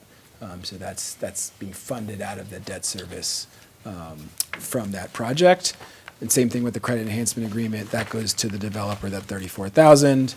So Leonard Lake Senior Housing, same thing for the Oriole Way Senior TIF. And then some of that, I think Oriole Way goes to the school as well, or is that the, or the second? Senior housing, yeah. Yeah, the second one has transfer to the school of $62,000, and the reason I kind of mention those things too, not just to yes, the Moore Center does have it was a significant investment. We're still paying for that with those TIF things or those TIF districts. Those are our closest things to it. But I also feel like for the new task force, this is going to be something to do a real deep dive on in those projects. Tammy Moat was involved in those. I did have to talk to Michelle a little bit. We have these two workforce housing projects, or potentially both the 150 units, the 40 units off Beals, the one behind the bowling alley. That's close to 200 potential units. What did they do in the past that could align those to workforce? There's some discussion on infrastructure investments, and if we're going to try to get more housing in Ellsworth, we got two projects that haven't been able to get to finance fruition. That if we could put some TIF future funding, essentially foregoing future tax revenue, which is how these agreements are designed, to fund a debt service. The project happens, it creates an incredible amount of value for the city, and yes, you give up future tax revenue, but in order to get workforce housing, in order to get senior housing, these were the two projects that were in that category. I'd say we're even in a more desperate shape for housing now than when these were done. So I think the new task force, well, now that these are set, there's really not too much to talk about here, but how we could consider doing that with these other projects or not. There's, to forego future tax revenue, but there's also, they're not happening. So there's zero future tax revenue on a $14 million building that doesn't happen. There's some unique models here. One's an ownership model, one could be a rental model. But the new task force, I think, really should start deep diving on how these happened and the benefit of that and how a similar model could be used to encourage housing in the city. I have a question. Why, so this is asking, which one am I in? Leonard Lake, net request of almost 20,000, but we're not gonna fund that through another TIF. We're gonna take that, we need to take that out of the general fund.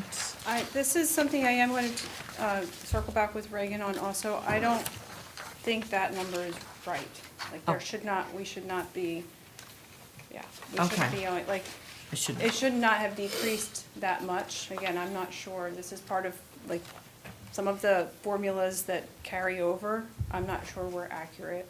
Oh, so that could be that decrease. Yes, that could be Thing a good thing. I'd be there. very surprised if that was anything we needed to come up with. Okay, yeah, and there was the other one, the Oriole Way, had a balance of 3,000. Yeah, It's the same that thing. one could be, because sometimes because it's based on mill rate too, which our mill rate didn't fluctuate that much, right, over the past year. It has decreased pretty significantly, yeah. Last year it decreased a lot, I think almost 2 mils, because of the valuation increases. in So the some water. of that can affect the numbers, but it should not be, that's more what, if anything, for Leonard Lake, it would be something small, not like, I don't understand where the 19,000 Okay. came from. But good questions, yeah. And again, a year from now, this will be much more figured out and way before, but right now, I think we're still all trying to wrap our heads around it a little bit more. We're a lot further than we were last year, I'm pretty sure, so that's good. Yes, thank you, Tabby. We've got a long way to go, but you're right. We every year. Yeah, no, this was good. Okay, then Erky begins on 599, page 599, and this is pretty straightforward. Again, the expenses and, and revenues just equal out to, or, what am I trying to say? Erase themselves out, so it comes down to a net total of 0 for that. And then if you go to page 600, under revenue, we are projecting $75,000 for city property rent for this year, and that's up from, I think it was only 24,000 that was projected this year. Am I right about that? I don't have it in front of me, sorry. Where's the one where it shows prior? 24,000. Yeah. But we've raised rents a little bit. In some cases, it was a lot for folks who had been there almost 10 years and were paying very little compared to market rate. For other people, it just went up like $30 a month, but, so I think that's gonna help. Also, if and when it looks like our water department will be in there and they could it'll still save the city money, but they can, pay what we would have gotten market rate rent for what was Jackson Lab area. So that will contribute to the 75,000. So I'm pretty confident we can get that in there. When Tracy was still over there, we worked on this extensively and ran the numbers a bunch of different ways, and I even, under budgeted for that just to make sure I wasn't being too optimistic. So that's great. That's why I felt confident that we could take out the 50,000 transfer from the city, from the general fund that was going in before. Actually, it wasn't general fund, it was TIF money. Yeah, stiff money. It was TIF money, but still, that's money that can go back into the general fund. I didn't keep that in TIF. Well, it can't go in the general, but it can be allocated now to part of Ellsworth or other places, or it just goes You're to right, undesignated so fund balance. it can go back into that unallocated one. Sorry. Right. Yeah. Right. And then we can not use money from the general fund for something else. And then, so looking at the expenses, I did keep in $25,000 for professional services in case we needed consultants to, let's say, advance the food hub work or something else. And I'm kind of glad I did now, because with some of the capital improvements that might, or not capital improvements, but the building improvements that we need, we might have to pull on that professional services line item. And then, yeah, the building maintenance, that $2,500 number will have to be quite a bit more, so we'll just pull, again, probably from professional services, or I'll work with finance to kind of do some line reconciliations there as we have to. The other thing, I guess that's it. Maybe, that should be in there. Oh, the heat was a lot more this year, and we did discover that there was a regulator or something on the furnace that wasn't working right, so it was running more than it should have. That didn't help, but also we just had a cold winter, so I'm still in year one of looking at some of those expenses, but yeah, I feel it's a pretty straightforward budget. I did cut a bunch of things, but I feel like it'll all work out. As long as we can keep some tenants in there for this next fiscal year, and then if we decide after that we don't want tenants in there anymore, especially with more city employees in there, if we end up making it more of a city-owned, operated, occupied space, then we might have to do even more upgrades. But we did renew leases for probably half the tenants through next June, so I think for this fiscal year, we should use this budget and go from there. Do we get rent from the farmer's market that starts on Saturday? I talked to Charlie about that. We decided not to this season. They told me they have, like a gift, a financial gift they're gonna give us at the end of the season. I don't know if that's $100 or 500. I don't think it's gonna be significant. But they did say they were gonna give us something. Yeah, I don't know. We talked about it briefly. They're really not using any electricity. No. You it's- know, it's- maybe, The office is, the parking lot's empty, the time that Using the Yeah. bathroom. The vendors and the farmer's market staff are allowed to use the restrooms, but the public, any customers have to use Harbor Park but restrooms. it's, Harbor Park's right close by. so- Yeah. It's an economic development Yeah, it was hard to generator know, like, to for charge. the them for downtown, using the parking business lot. owners are gonna get some, Yeah. it's gonna bring a lot of people into our downtown. Yeah, no, I just wasn't sure if we were collecting anything. We could though, from if you them. wanted to, No, maybe next no, year. not necessarily.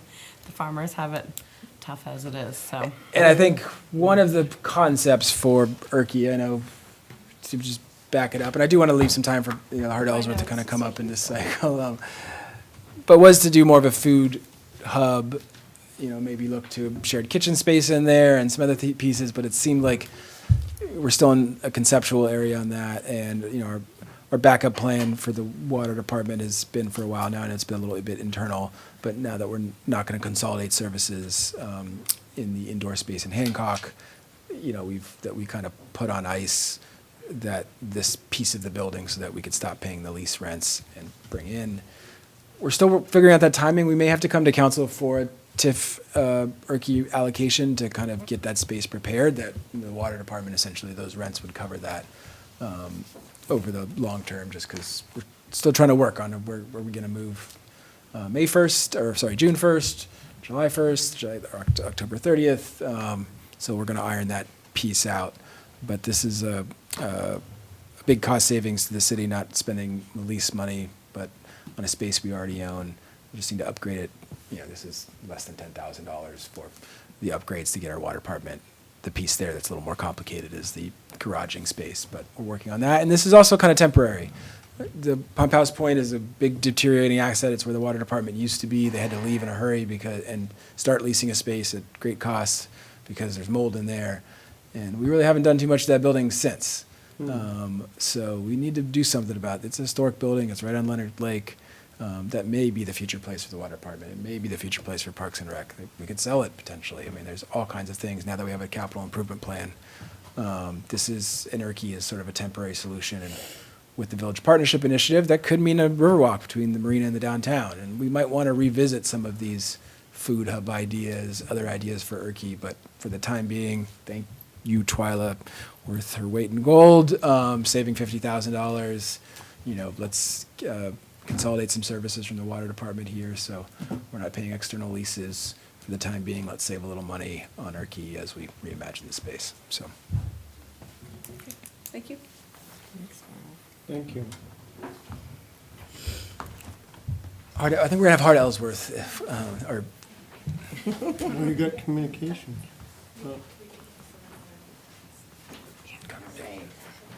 but that way they can. Information for you guys. Thanks, Dory.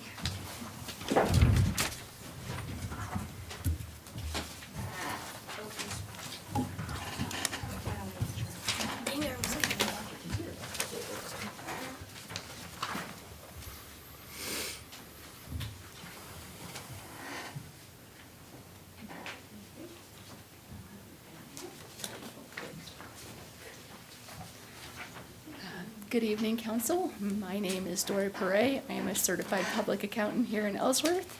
I also serve as the bookkeeper and accountant for Heart of Ellsworth. I'd like to speak a little briefly tonight.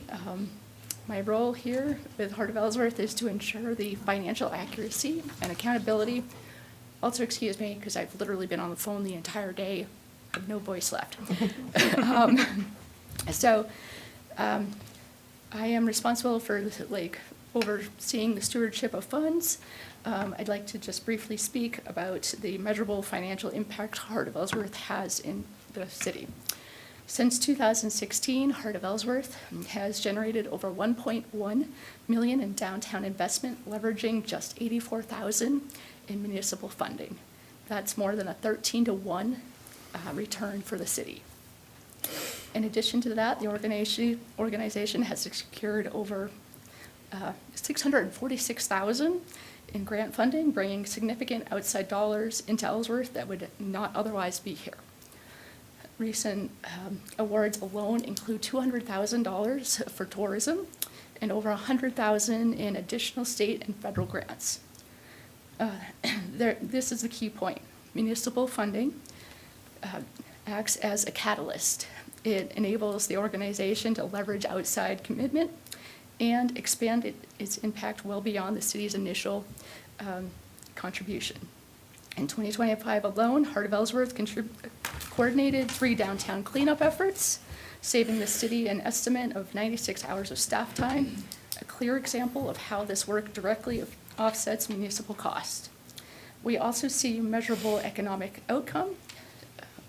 Since Heart of Ellsworth began its work, downtown vacancy rates have dropped from 50% to just 7%, reflecting increased business activity, demand, and overall downtown vitality. I used to work for one of the businesses that did move downtown, and it was a very exciting time.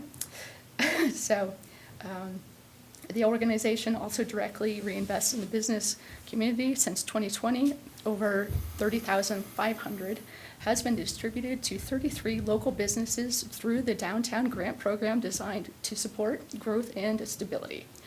In terms of organizational capacity, Heart of Ellsworth has grown from an annual budget of approximately $119,000 in 2021 to over $573,000 in 2025, largely driven by successful securing of external funding. Additionally, in 2025 alone, 1,865 volunteer hours were contributed to support downtown initiatives, representing a substantial added value to the community, equivalent to a nearly 32-hour a week full-time position. From a financial oversight perspective, this is a well-managed organization that is leveraging public dollars effectively, bringing in outside investment, reinvesting directly into local economy, and delivering measurable economic outcomes. Finally, it is important to note that this funding model aligns with the nationally recognized Main Street America approach, which balances investment across public, private, and community partners, and is already in use in 9 other municipalities across Maine. As Ellsworth looks to the future, incorporating Heart of Ellsworth into a TIF funding structure would establish a stable and sustainable mode for long-term downtown economic development, aligning the city with proven best practices already driving success in comparable communities across the state. In my professional opinion, the city's support of Heart of Ellsworth is not simply an expense, it's a strategic investment that produces measurable economic return. Thank you, guys. Thanks, Tony.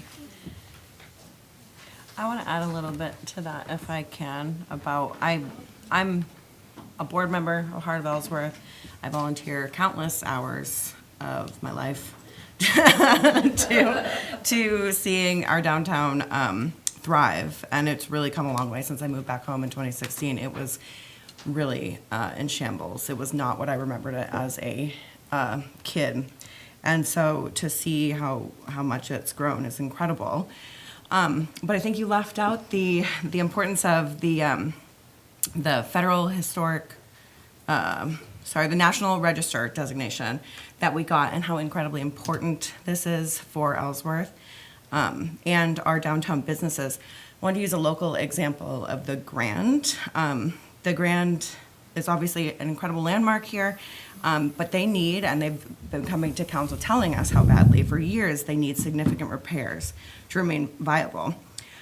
So because of getting on the National Registry, they are now, they could potentially have access to 20% of a federal tax credit to repair their building, on top of what the state will actually, the state historic tax credit as well. So we are looking at giving them an additional $5,000 in our budget this year for their maintenance and repair costs, when Heart of Ellsworth has actually worked incredibly hard to get this designation, that the federal government and the state can help reduce that cost instead of the city. So I would love to see if the city in our TIF budgets can fully support Heart, because we do so much, but so much. It's an incredible investment for the city, just like trees.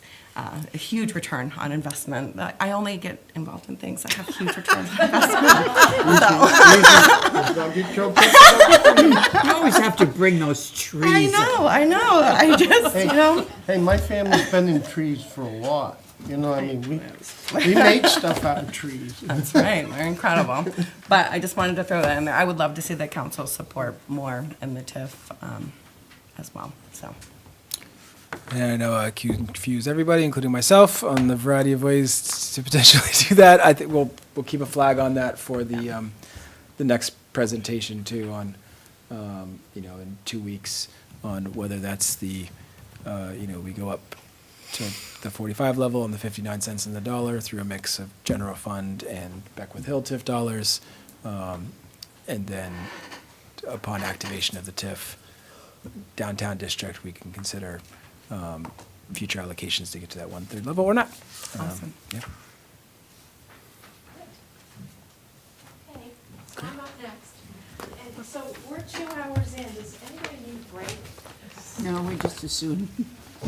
Just keep going. I promise this will be quick, Carol. So Amy Kenny, Director of Communications. You guys okay? Yeah, okay. So this budget is pretty flat. It is flat from 26 to 27. So this budget supports the city's broader goals around transparency, economic development, and community education and entertainment and engagement. So the biggest area really is our professional services. And you'll see that coming in at 17. And again, it's flat year over year. I just wanted to give you a little bit of detail on what we're going to do with that this year. We're allocating probably approximately 10,000 to the website to do a website update. Sometimes we're finding that information can be hard to find and locate, and a better website will help reduce calls to our staff, hopefully help confusion and frustration for our residents, and overall it really will build trust. So that's the key, you know. So the website is often the first stop for residents, businesses, and visitors. So I just did a little analytics before I came here today, and believe it or not, so our top 5 pages of hits are the homepage. First, property tax assessment, surprise, surprise, right? Online services, trash collection, and can you guess what number 5 is, Cara? Yodel. Oh, Hey, that's great. It's our community calendar. So, anyway, as you folks know, isn't that interesting? With our new brand coming, our new look, and our return to the friendly city, we have an opportunity to really put some time and effort into our website to make it clearer, more accessible, and easier to navigate are the hopes. Again, this isn't just a design update. It really is about making it easier for residents to find what they're looking for quickly, reducing that confusion, and improving day-to-day services. So this investment improves functionality and ensures that the website truly serves the public. So, better website, hopefully better service. The balance of this area, I'd love for us to really enhance our video and hopefully photography package. So this would fill a gap that we currently have. So we need really a robust, cohesive, high-quality visual library that reflects Ellsworth. So my thoughts around this is this package would create reusable assets, short videos, still photography that can be used across economic development, public information and education, workforce attraction, tourism, and community storytelling, which is so important. And this way it would allow us to show, not just tell, what makes Ellsworth so special. And to be able to respond quickly to opportunities, whether it's promoting a project or supporting a business or telling a story, that would be a beautiful addition. And also, I think we're going to try to explore some TIP funding for that area if possible. So We're hopeful of that. So the other line items that you're seeing are all flat, so office equipment, printing and advertising, subscriptions, conferences, dues and memberships, training. It all remains the same year over year. So this budget is something really that, in my humble opinion, is quite, it's critical for clear, consistent, and trustworthy communications. It helps residents understand what the city's doing, what their city is doing. It supports economic and community growth and ensures that we can communicate effectively in both everyday moments and any of those critical situations as well. So it's really about making the city easier to access, easier to understand, and therefore easier to trust. So really, that's it. Does anyone have any questions or? And I'll just do a quick note on the manager adjust. It's just a small one here, almost no changes. I just pulled down the professional services a bit, and what Amy's been talking about still includes many of those pieces. It's just likely much smaller video packages, much smaller. Went from 30,000 to 17,000, which was the funding from last year. Not as robust of website changes. It's a really kind of, I think we need to go a lot further in these areas, but in line with some of my other, we got to cut just about every piece we can into the absolutely critical. And also this communications budget and this department was a note from the comprehensive plan that the city really needs this. And Amy's been here less than 6 months, and man, the amount of earned media that Amy has gotten us, you probably see it in the televisions, you probably see it in the news articles. It's probably a 40x increase to what we've had previously. Medium blog posts, if you go to ellsworth.stories, ellsworthmaine.stories. Medium.gov or something. .gov, I'll yeah, send you the link. It's, from all of our departments and our initiatives, in-depth storytelling from what we've been doing, the branding stuff. We were just in a meeting with the school where they were like, we want to put those banners up. We want it, like, this is the friendly city. I mean, it's just unreal what she's accomplished in 6 months. So sad not to be able to put more into this this year, but I think we'll explore some tips. We'll make it shine. Yeah. We'll make it work. I just want to echo that. I've had to work with you so much with the Arbor Commission, Yeah. and you're always so responsive. You've got the news crews always there for all of our events that we've done. It's been really great working with you, so Thank you. thanks, Amy. Good. Okay, we're all right, everybody? Okay. All right, we're going to go to my budget next, 70. I think we'll get through. We're going to go a little faster now. Not that I'm trying to. Sure. Don't worry about it. We're going through fast the city manager budget. Nothing to see here, folks. But there's no changes at all. Sarah, big props to her.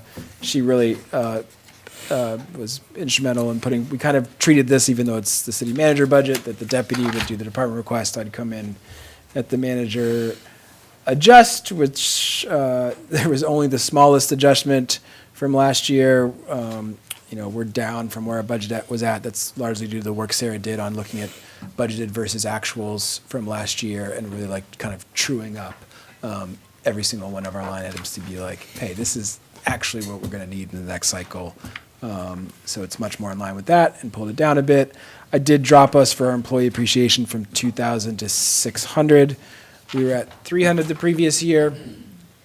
I spent all of the employee appreciation for my department on awards for other departments, for the Beal Award and the Moat Award, for plaques. So unfortunately, the people in my department didn't get any employee appreciation.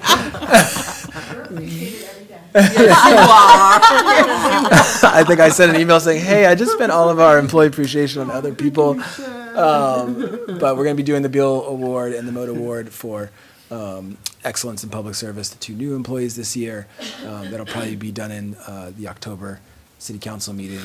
Looking forward to that. We also may add a Rookie of the Year. Those 2 awards are kind of the people that have been long-standing service, but we got some rookies that have come in that have been doing great too.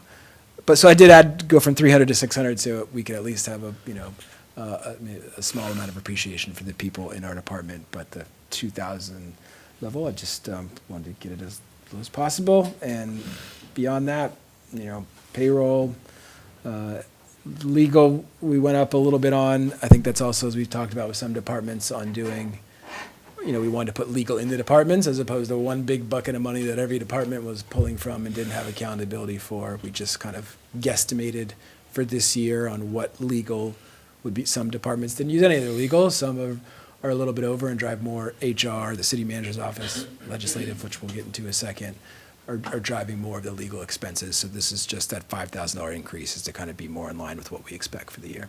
You're surprisingly low currently on the year-to-date. Yeah, and this is from print.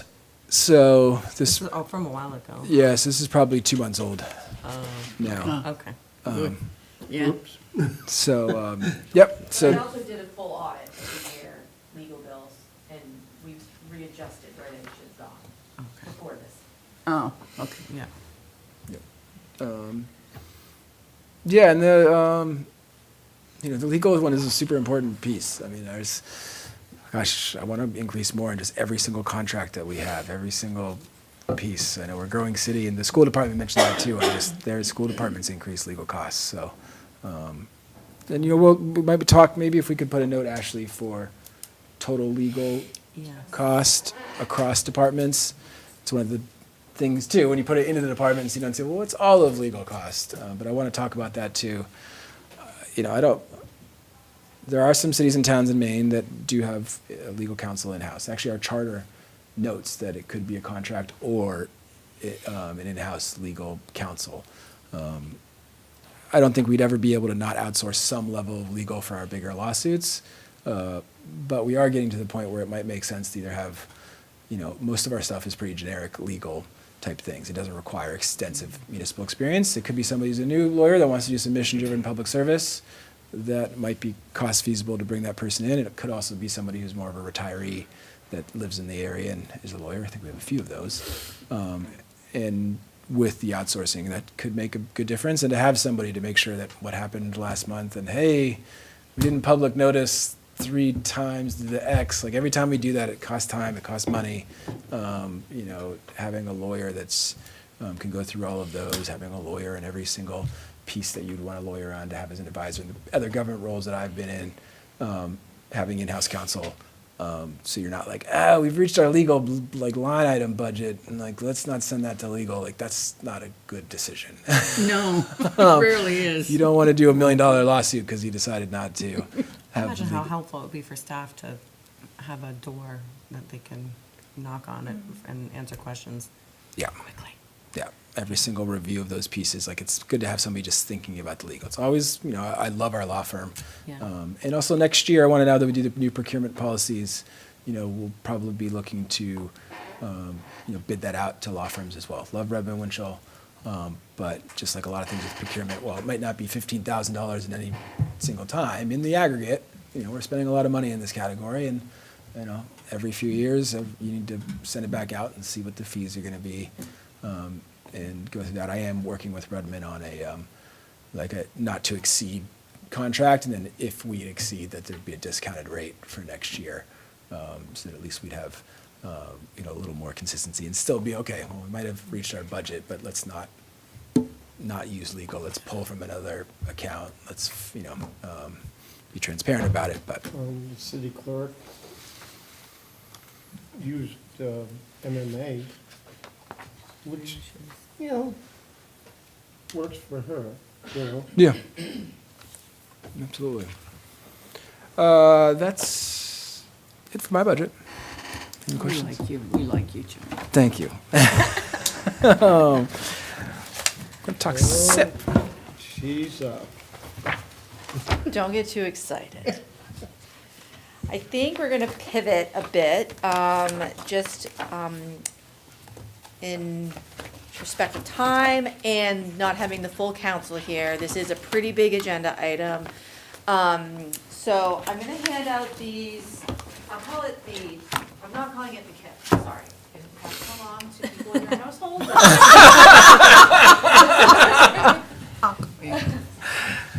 So this is gonna be, the CIP workbook for the next couple months. There'll be additional information that we're gonna add to this, but this is really when you see the CIP on the agenda or that it's going to be a discussion, I would really encourage you to bring this workbook with you. I do have a presentation, but I think I'm going to skip it, and there's going to be a lot of CIP discussions over the next 3 to 6 months.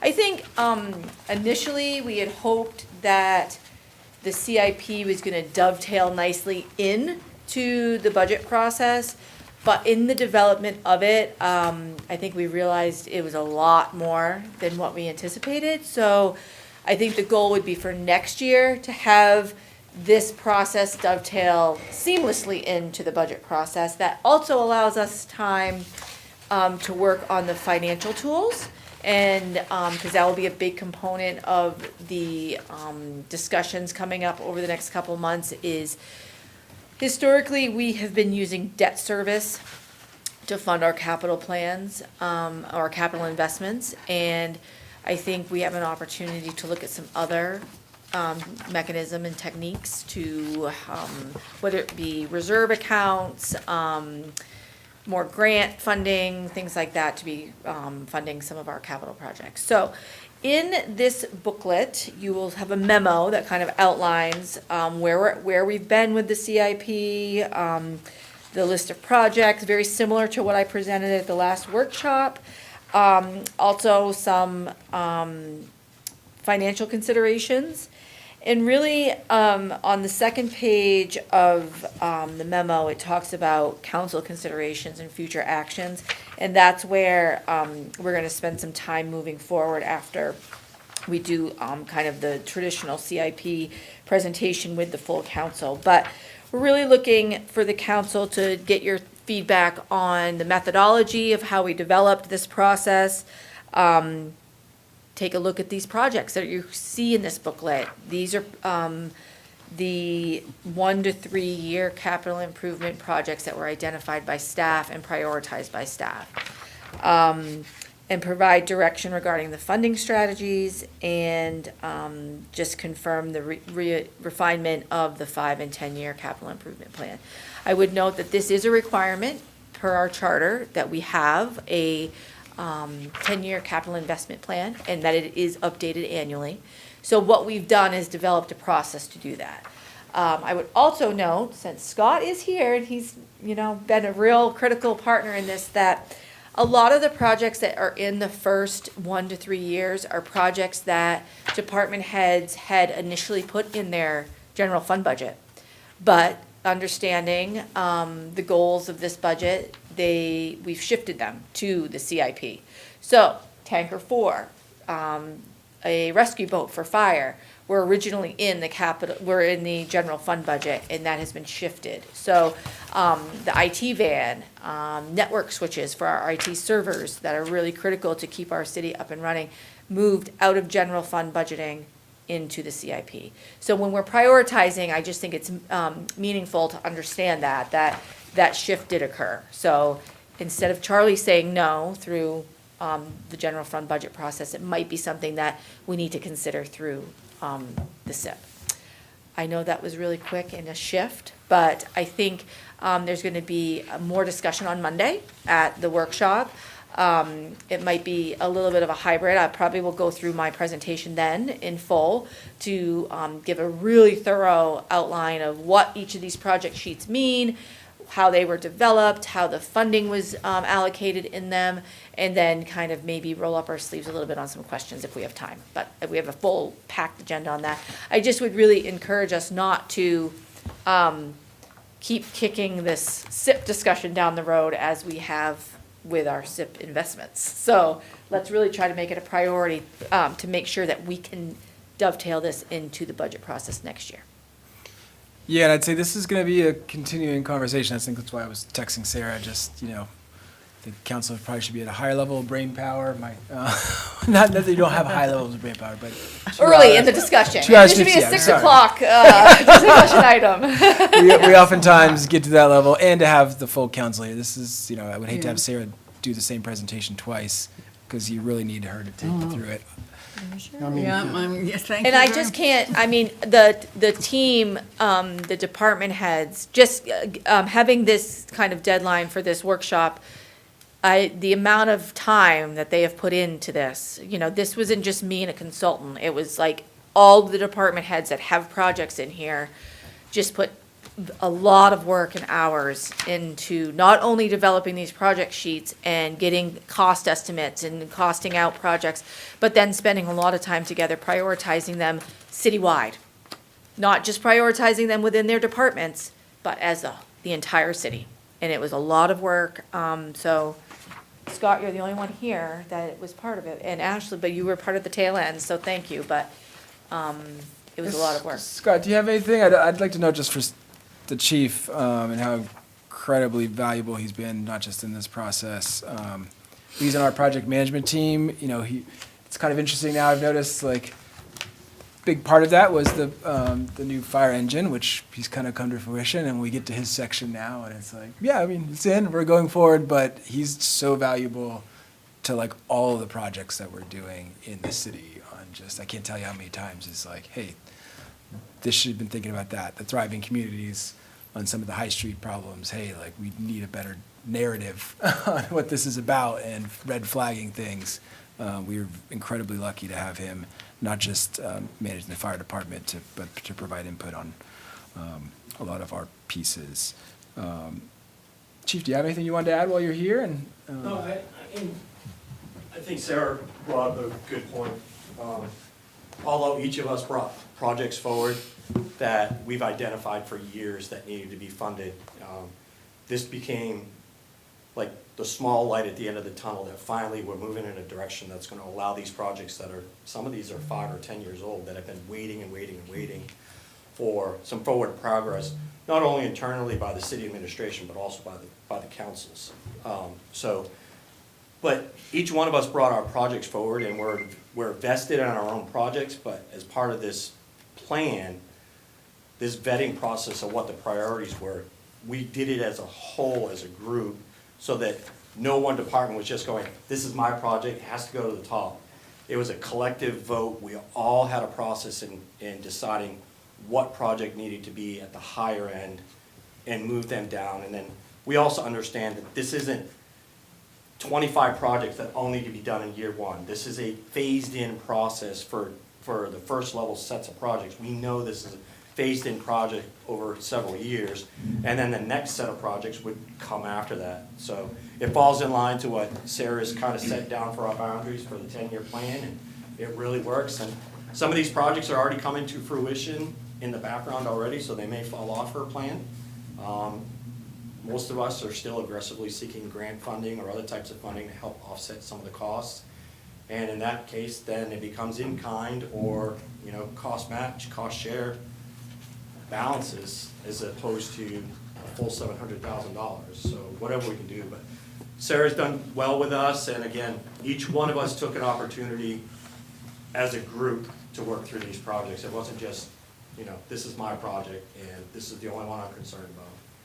I love that so much. This is Yeah, beautifully done. I appreciate, well, and this is just the start, really, of a larger document that you'll be getting for this. And thank you, Scott, for that. I did have to use my mom voice a couple times, but we got through it. But your comments make me think of two things that, don't focus on the year. There's FY '27 in there, and there's 23 projects. FY, you know, don't focus on that. This was a 10-year plan, so we had to start somewhere. But that's just kind of like, whatever year we really ramp up, we're gonna work off that and work forward. And so don't get hung up on the year. And this process also is so meaningful and helpful because, I mean, imagine going through this, you know, 500-page budget book and seeing these, you know, Yeah. whatever project in this department and whatever project in this department. It's just, you don't know. You don't know if that's truly or where it sets within the whole city's need. So this is going to give us this. There will be a public-facing story map, a GIS-based story map where the public can go on and click on projects and look at what phase it's in, if it's grant funded, if it's, you know, proposed to be debt service funded. So there's going to be things like that. That it's going to live in that form right now. Maybe it will go into an asset management, like open gov module in the future, but that's where it's gonna live right now. So this is just a teaser. Roll up your sleeves, because we're gonna get into it. Not Yeah. tonight, though. Okay. That's a few things. One is, yeah, if you could give a read to this, I think I'll make it, and to double stamp a few things, as Sarah said, this is, I don't think it's necessarily not true that $20 to $30 million in backlog of projects. But we can't do that in 1 year. And this is kind of staff's area. We also need counsel. We need to take you through all these pieces. It's gonna be a long form piece. The financing, our new finance director, when we onboard that person, we're getting close to the final selection.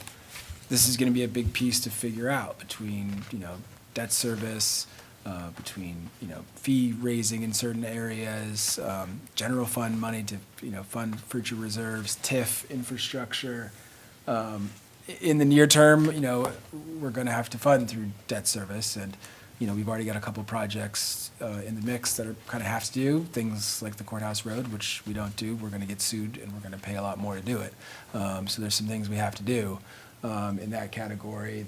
Obviously, the track and the fire apparatus already moving forward. We do have some debt service falling off in FY '28. We can ban, we can take projects out of this, do a bond anticipation note in FY '27, fold in the interest in that FY '27 for the really critical things that we feel like have to happen as we go through this project, even if we don't make a final decision by the time we commit this budget, because that's going to have to be in the debt service category for these larger items. So it's going to be a conversation. You see them on here, you see a price amount, you see this, like a lot of these things are going to be an engineering study for this first year to figure that out. It could be like, this is a really grant eligible. We may come across things where you all say like, I don't think we should do that.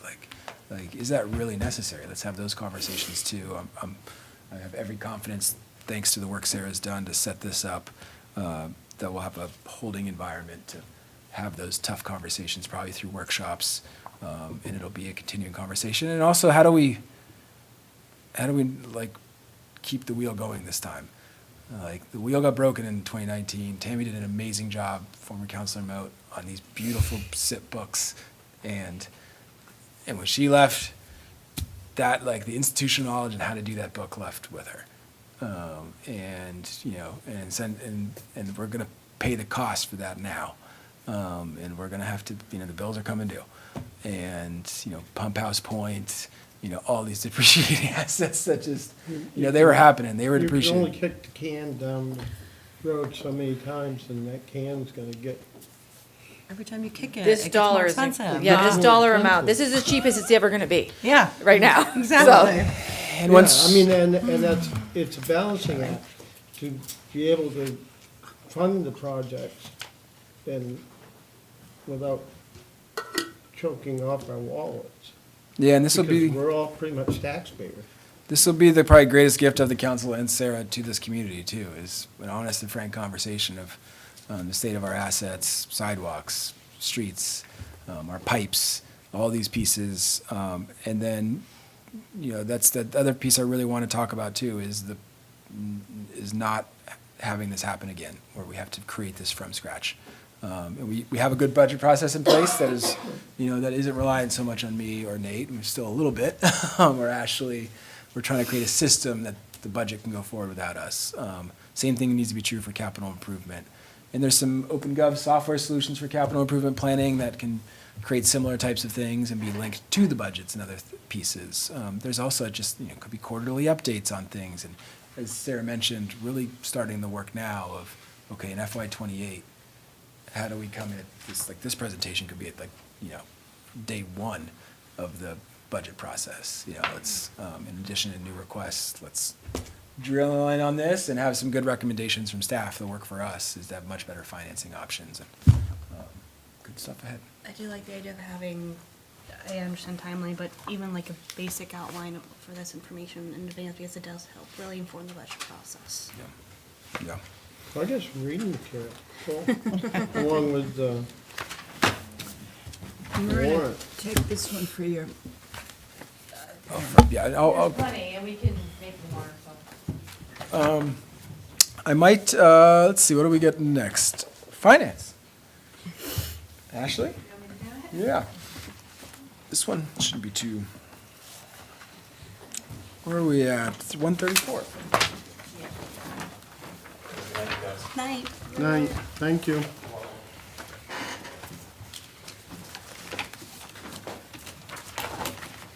Hi, guys.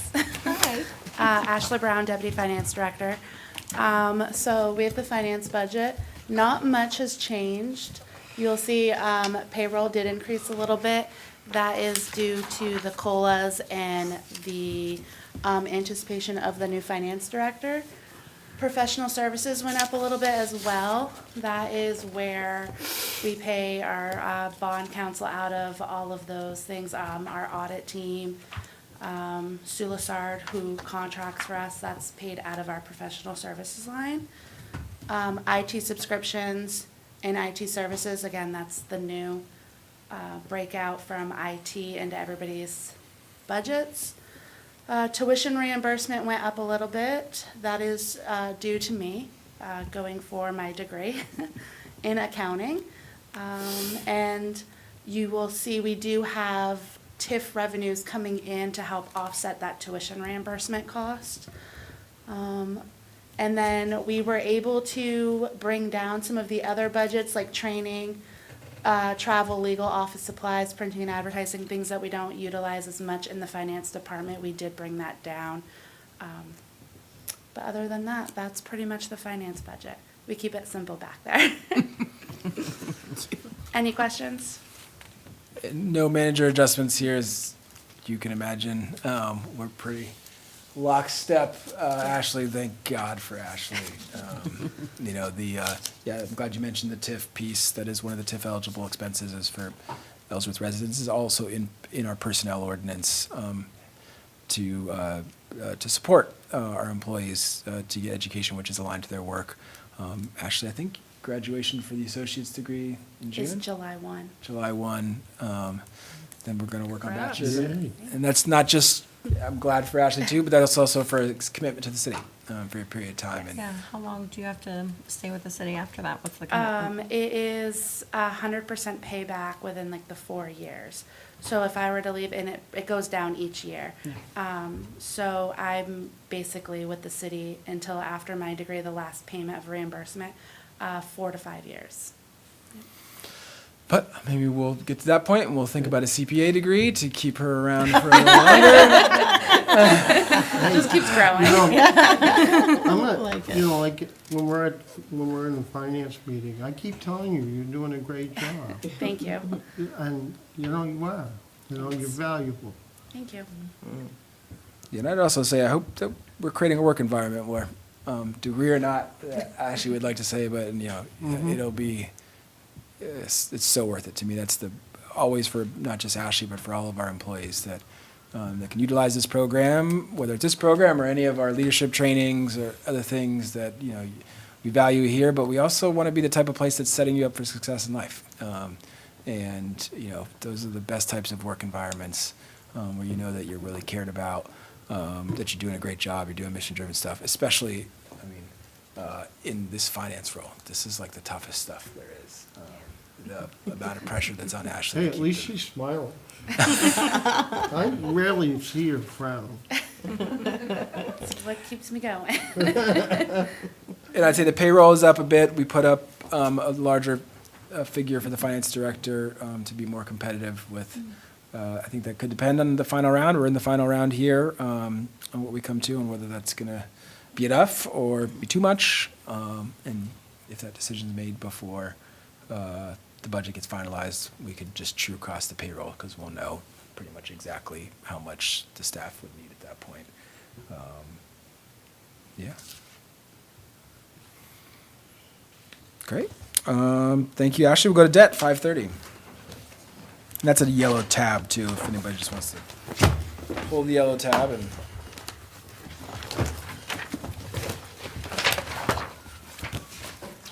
This is county tax. Which is I want to go next.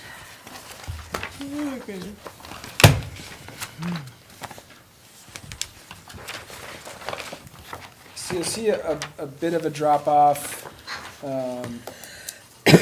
in the debt service this year.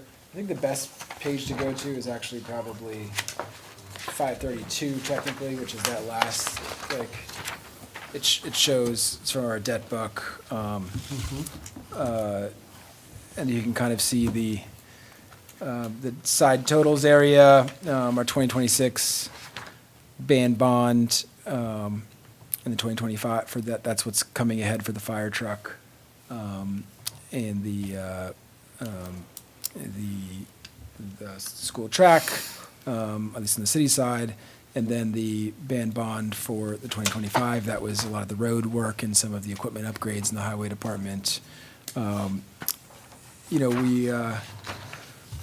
We're expecting a bit of a drop-off on the general fund side of things from 27 to 28. If you go that, you see that 1,400,000 to the 1,200,000, and then you 261, and then you're kind of stable for a bit, and then FY 2030. Gosh, you guys should stay around. We're gonna have a $400,000 drop-off that year, but I think that's important towards the capital improvement planning conversation too, right? Which is, I know it's for the life cycle of the thing you're bonding for is important to keep in mind, but it's also keeping in mind trying to keep a pretty stable debt service amount. And this is an area I think for the finance director that I want to be better on, not just having this as our debt kind of analysis piece, but there's a lot more tools. We've talked to a couple finance director candidates that have incredible expertise in how to manage debt service, paying off debt, using the tools of municipal governments to leverage the bond bank, to shop for better rates from other local banks, to get certain types of terms for the bonds that can pay other things off at different years, to be able to look at this type of analysis and, give a Fortune 500 company level of input into how we manage our debt.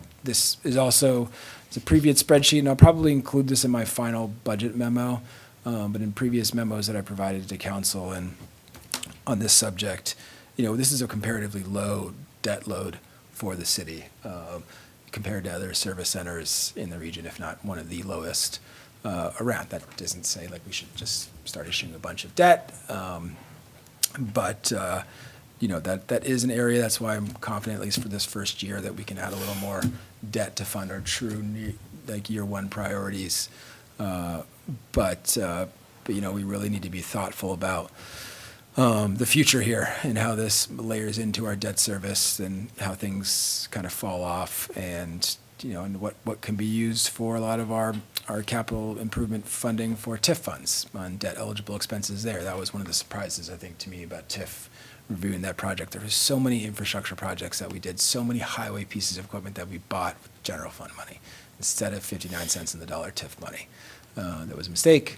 It cost the taxpayer money to do that, and that's why just, having good staff isn't just about, it isn't about light workloads. There's nobody around here that isn't working their tail off. There's just a ginormous backlog of things that we can't get to every single day. But we're finally at a level where we can be future looking, where we can start saying, here's the $20 to $30 million in stuff we need to do. Let's prioritize it now. And how does that go to our debt service? How do we have honest conversations with the taxpayer? We did also talk to one candidate who talked about that. It's like, hey, sometimes you might need to tell the taxpayer, we're going to have to increase your taxes this year to fund X and Y in the capital piece so that I don't have to tax you in 3 years at an X higher rate. If you can show, like, this is why your tax rate is increasing, as opposed to, well, it's just the cost of government. Things are there. Like those, it instills a lot better trust that you have people that are minding the till, that are super transparent, which we try to be, and are super forward-thinking and modern, because it's a $65 million operation every single year in expenses that we have out there, and a $1.7 billion valuation on our city, with the fastest growing population in Maine, incredible new hotels, new apartment buildings, new tractor dealerships, new houses. That's broadening our tax base. That's going to hopefully build the kind of city where people's kids can say, hey, I can have a job there. I can live there. My city is not falling apart because there's good people in city government that are taking care of the infrastructure in an excellent way, and an incredible business community that's making all of this possible, and great schools, and that's, I think that is the future of Ellsworth. It's such opportunity here in rural America to have growth. And yes, there's some problems with that. 1,000 Airbnbs and, Oh, come on now, stop kicking on the Airbnb. Oh, no, kicking on. It's a huge part of that $700 million valuation increase over these years. So I think it's, as I mentioned before, it's be wary of that regulation piece. But has 1,000 houses potentially that, aren't kids going to schools anymore. We talked about the school getting rid of a class this year. And I think, for a lot of people who have been here for a long time, I'm sure they want to make sure that their kids and their grandkids can come back here and live here too. Because if not, as we showed in some of the presentations on like Millinocket and other towns that are losing population, losing valuation, the roads are falling apart, like kids aren't going back there. The population charts show it. So if we really want to keep Ellsworth for the next generation. It'd be nice to make sure that Ellsworth keeps continuing on instead of being like Old Orchard Beach and Bar Harbor, that if you go down there in the wintertime and everything is shuttered. Yeah, I think that, it's a zombie apocalypse in Bar Harbor in January. Castine too, where I live. Oh, yeah. They close the door. Millinochet's a really good comparison. Yeah. It's a really good comparison, because at a crucial juncture, Millinocket was given a lot of resources and the offers of a lot of help in planning and moving forward, and they didn't want it. Yeah. There was this mindset within the community that, I know this because it happens to be part of my curriculum for history of the Maine Woods, but there was this mindset within the community, paper's gonna come back, it's gonna come back any day now. And it didn't.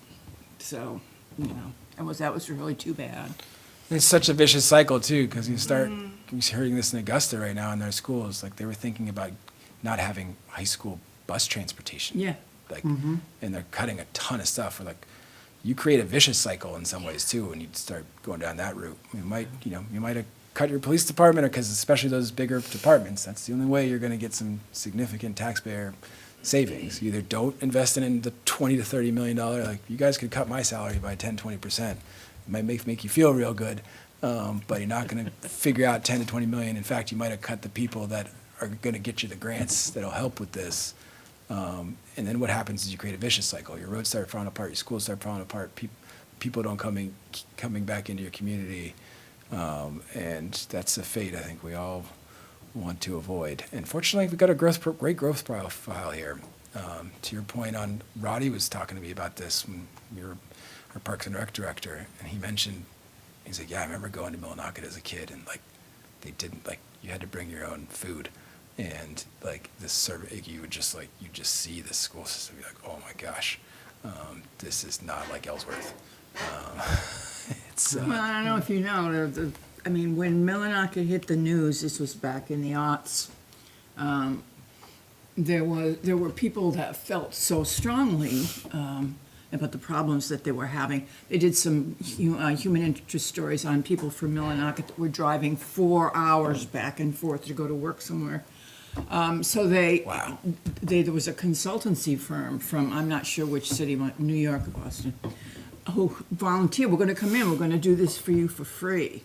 And they did, and and the results made the national news because the consultants said they just won't consider anything. It's just our way or the highway. And so it was basically all for naught. Yeah. It was really too bad. Yeah. You take like when Lauren closed because of quality of life. It's a little hard for me because I served in the Army. Our quality of life is nothing compared to what the Air Force's quality of life is. But when the Air Force moved out, the Loring Authority tried to do some marketing, and even the state, they created the Loring, the Maine military authority, and they put people to work rebuilding Humvees and stuff like that. And they're still up there working. It's just, you have, they gotta do competitive bidding. But the rest of the whole facility isn't being utilized. It's hard press up the county to try to grab all of that. And to watch Limestone, the nearest place to go. You know what I mean?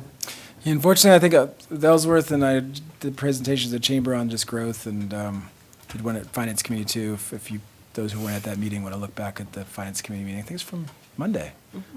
Gave my presentation on growth in the city and tax base increases, which are pretty dramatic, about $500,000 a year. It's coming in just new tax revenue. It's not even valuation increases. But it's also kind of more than that. That's the business community doing an incredible job of growing here and enabling that growth. It's our schools who are just kicking butt, and those awesome. It's our nonprofits, the Rotary Club, helping to build new playgrounds at DeMeyer Field, Hart Ellsworth. The stuff they're doing around here, like The Moose and Ellsworth, for that matter. what's that? I think the Moose and. Oh, yeah, the Lodge Moose. also do so much. Yeah, just volunteer. It's just all these people that are rowing together to be like, we take pride in this place and we take care of it together. We've managed to be very resilient in the city of Ellsworth, because I remember when the Mill Mall was the textile mill, and they walked out, that place closed up, and there's a lot of people that lost jobs. And we used to have, there used to be 2 machine shops. There used to be several welding shops, you know. And we had Ford dealership Yeah. and a Chrysler dealership that were not like Darling's Auto Mall. You know what I mean? And Lots of change, lumber to commercial district to now all this new tourism growth. But to your point too, on how do we not become Bar Harbor, or these we want that year round. That's what, to me, that workforce housing, that year round, not just houses that and people can't jobs for afford. the workforce. Yeah, the jobs Good here. paying You jobs. can't be seasonal without the salt, anyway. Yeah. Yes. You can't. I was gonna say, we're lucky we're not oceanfront, Yeah, we got a little bit. but. Well, Yeah, yeah, it's kind of like salt substitute. We got beautiful lakes. We got the most I beautiful want to tell lakes. you right now, it's gonna take a real long time before I go swimming in the Union River. Still, just telling you. I feel like you can go swimming in Branchtown. You can pretty much just drink the water while you're swimming.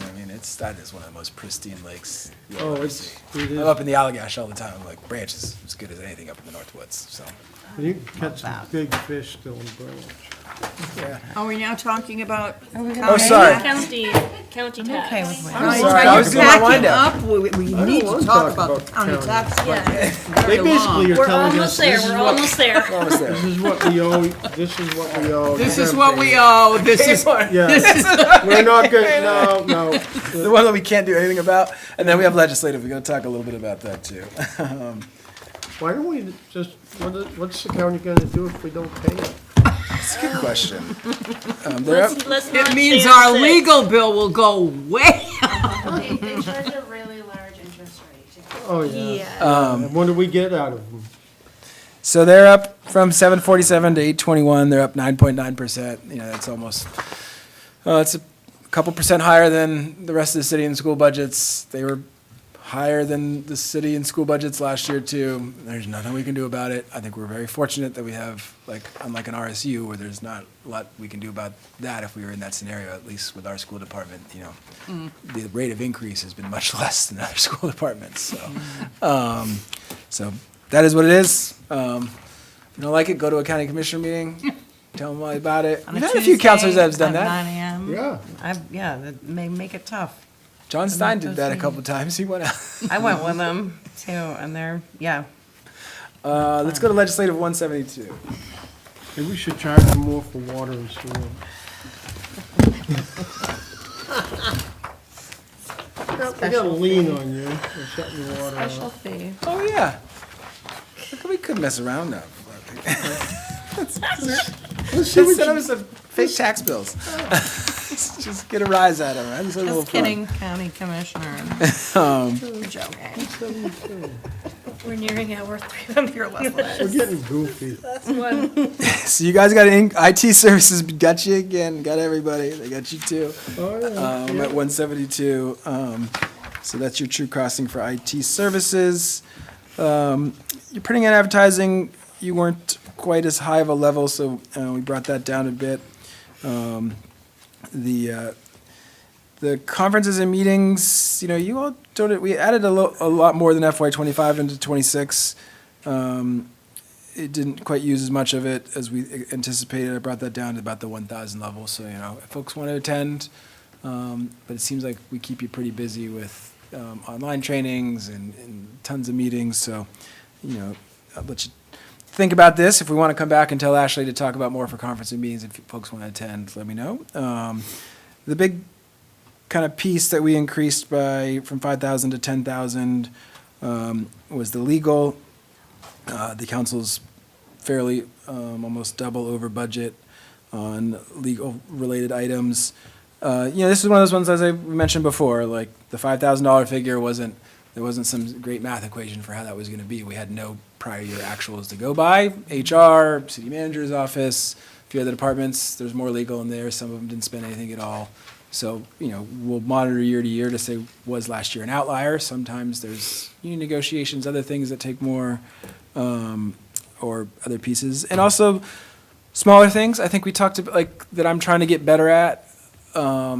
Take the granite stone, memorial stone piece that was in Knowlton Park, and we had a citizen upset about that, and we looked into it, and legal advice and guidance, and probably $1,000 locked into that piece, which was really, we have a moratorium on it now, and it's like, hey, you know what, let's just keep that moratorium. If somebody says they want to build a new memorial, let's talk about it, but let's not, next time around, I might look to those individual citizen requests and try to be a little more in-house on, if we need a full legal opinion, or talk to council, do you guys really want me to go down the line of legaling this out, or, I think the moratorium is a very good idea. Yeah, so we're in a moratorium. There's none of those that are going forward. If something comes forward, we'll bring it up. We'll do some legal arrangements. We'll do a bunch of staff time, but we got to hold back a little bit when we get any small thing if it's not part of our work plans, if it's not part of other things.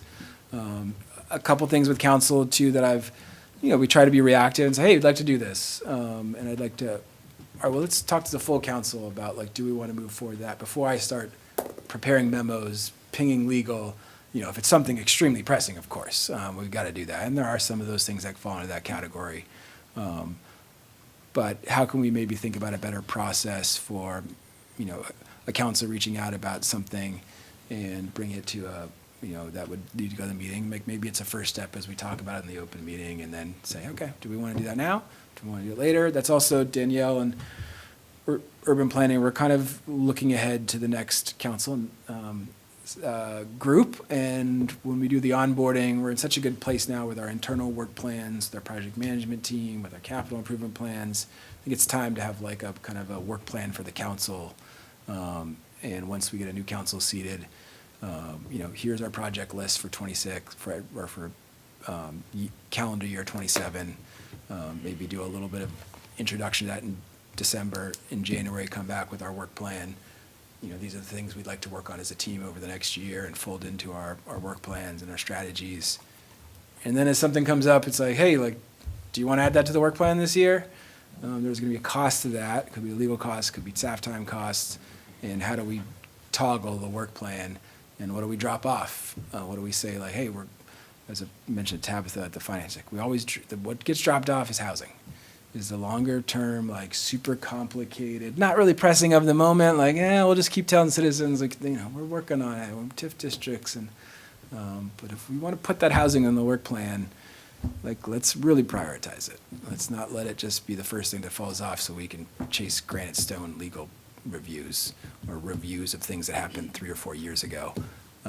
Those might be important to do, but let's put it into the work plan and figure out when we want to tackle it, not just jump onto it. I feel like that's the next iteration of us as a council and staff and community to just, really prioritize, and as new things come in, whether it be by the community or by the council or by staff, that we come together to decide how to move forward on it. So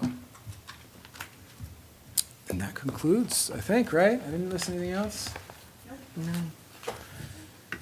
So kind of quick wrap up, we'll come back in 2 weeks. We'll do kind of the change log that Ashley's been working on. We'll have some higher level policy discussions, probably in the heart of Ellsworth funding piece, short term, Emerald Ash Borer, and a few of those other items, in addition to some cleanup, and then maybe have the calculator out and what goes forward. Sarah will be I on, thought we had another one, we do the 2 weeks. Not next week. not next week? We skip next week. Oh, okay. Good, I get a break. And Sarah, we might want to have some more SIP conversation too, depending on how the workshop goes and what kind of comes out of that. Yeah, the workshop's not gonna be much, because it's very full, and we only have a little bit of time, so. Yeah. So probably to keep the, and we're, But yours, that's an important thing, Are we gonna talk about it at capital the improvement. You know what I the mean? next budget meeting? I The SIP? think we could, I think we're angling to have the budget on the June meeting too for final passage. You know, we've got plenty of room between now and then, so we Yeah. could add another, let's Okay. have that next conversation. Maybe we have we could do another meeting if there's some things that are outstanding from the next meeting in 2 weeks. And maybe the SIP is really, I could maybe even see a special workshop on that Yeah. one. Just so we come in fresh, nothing else distracts us, and, Yeah, I don't like distractions. So many questions. Oh, it's great. Thank you all. Thank you.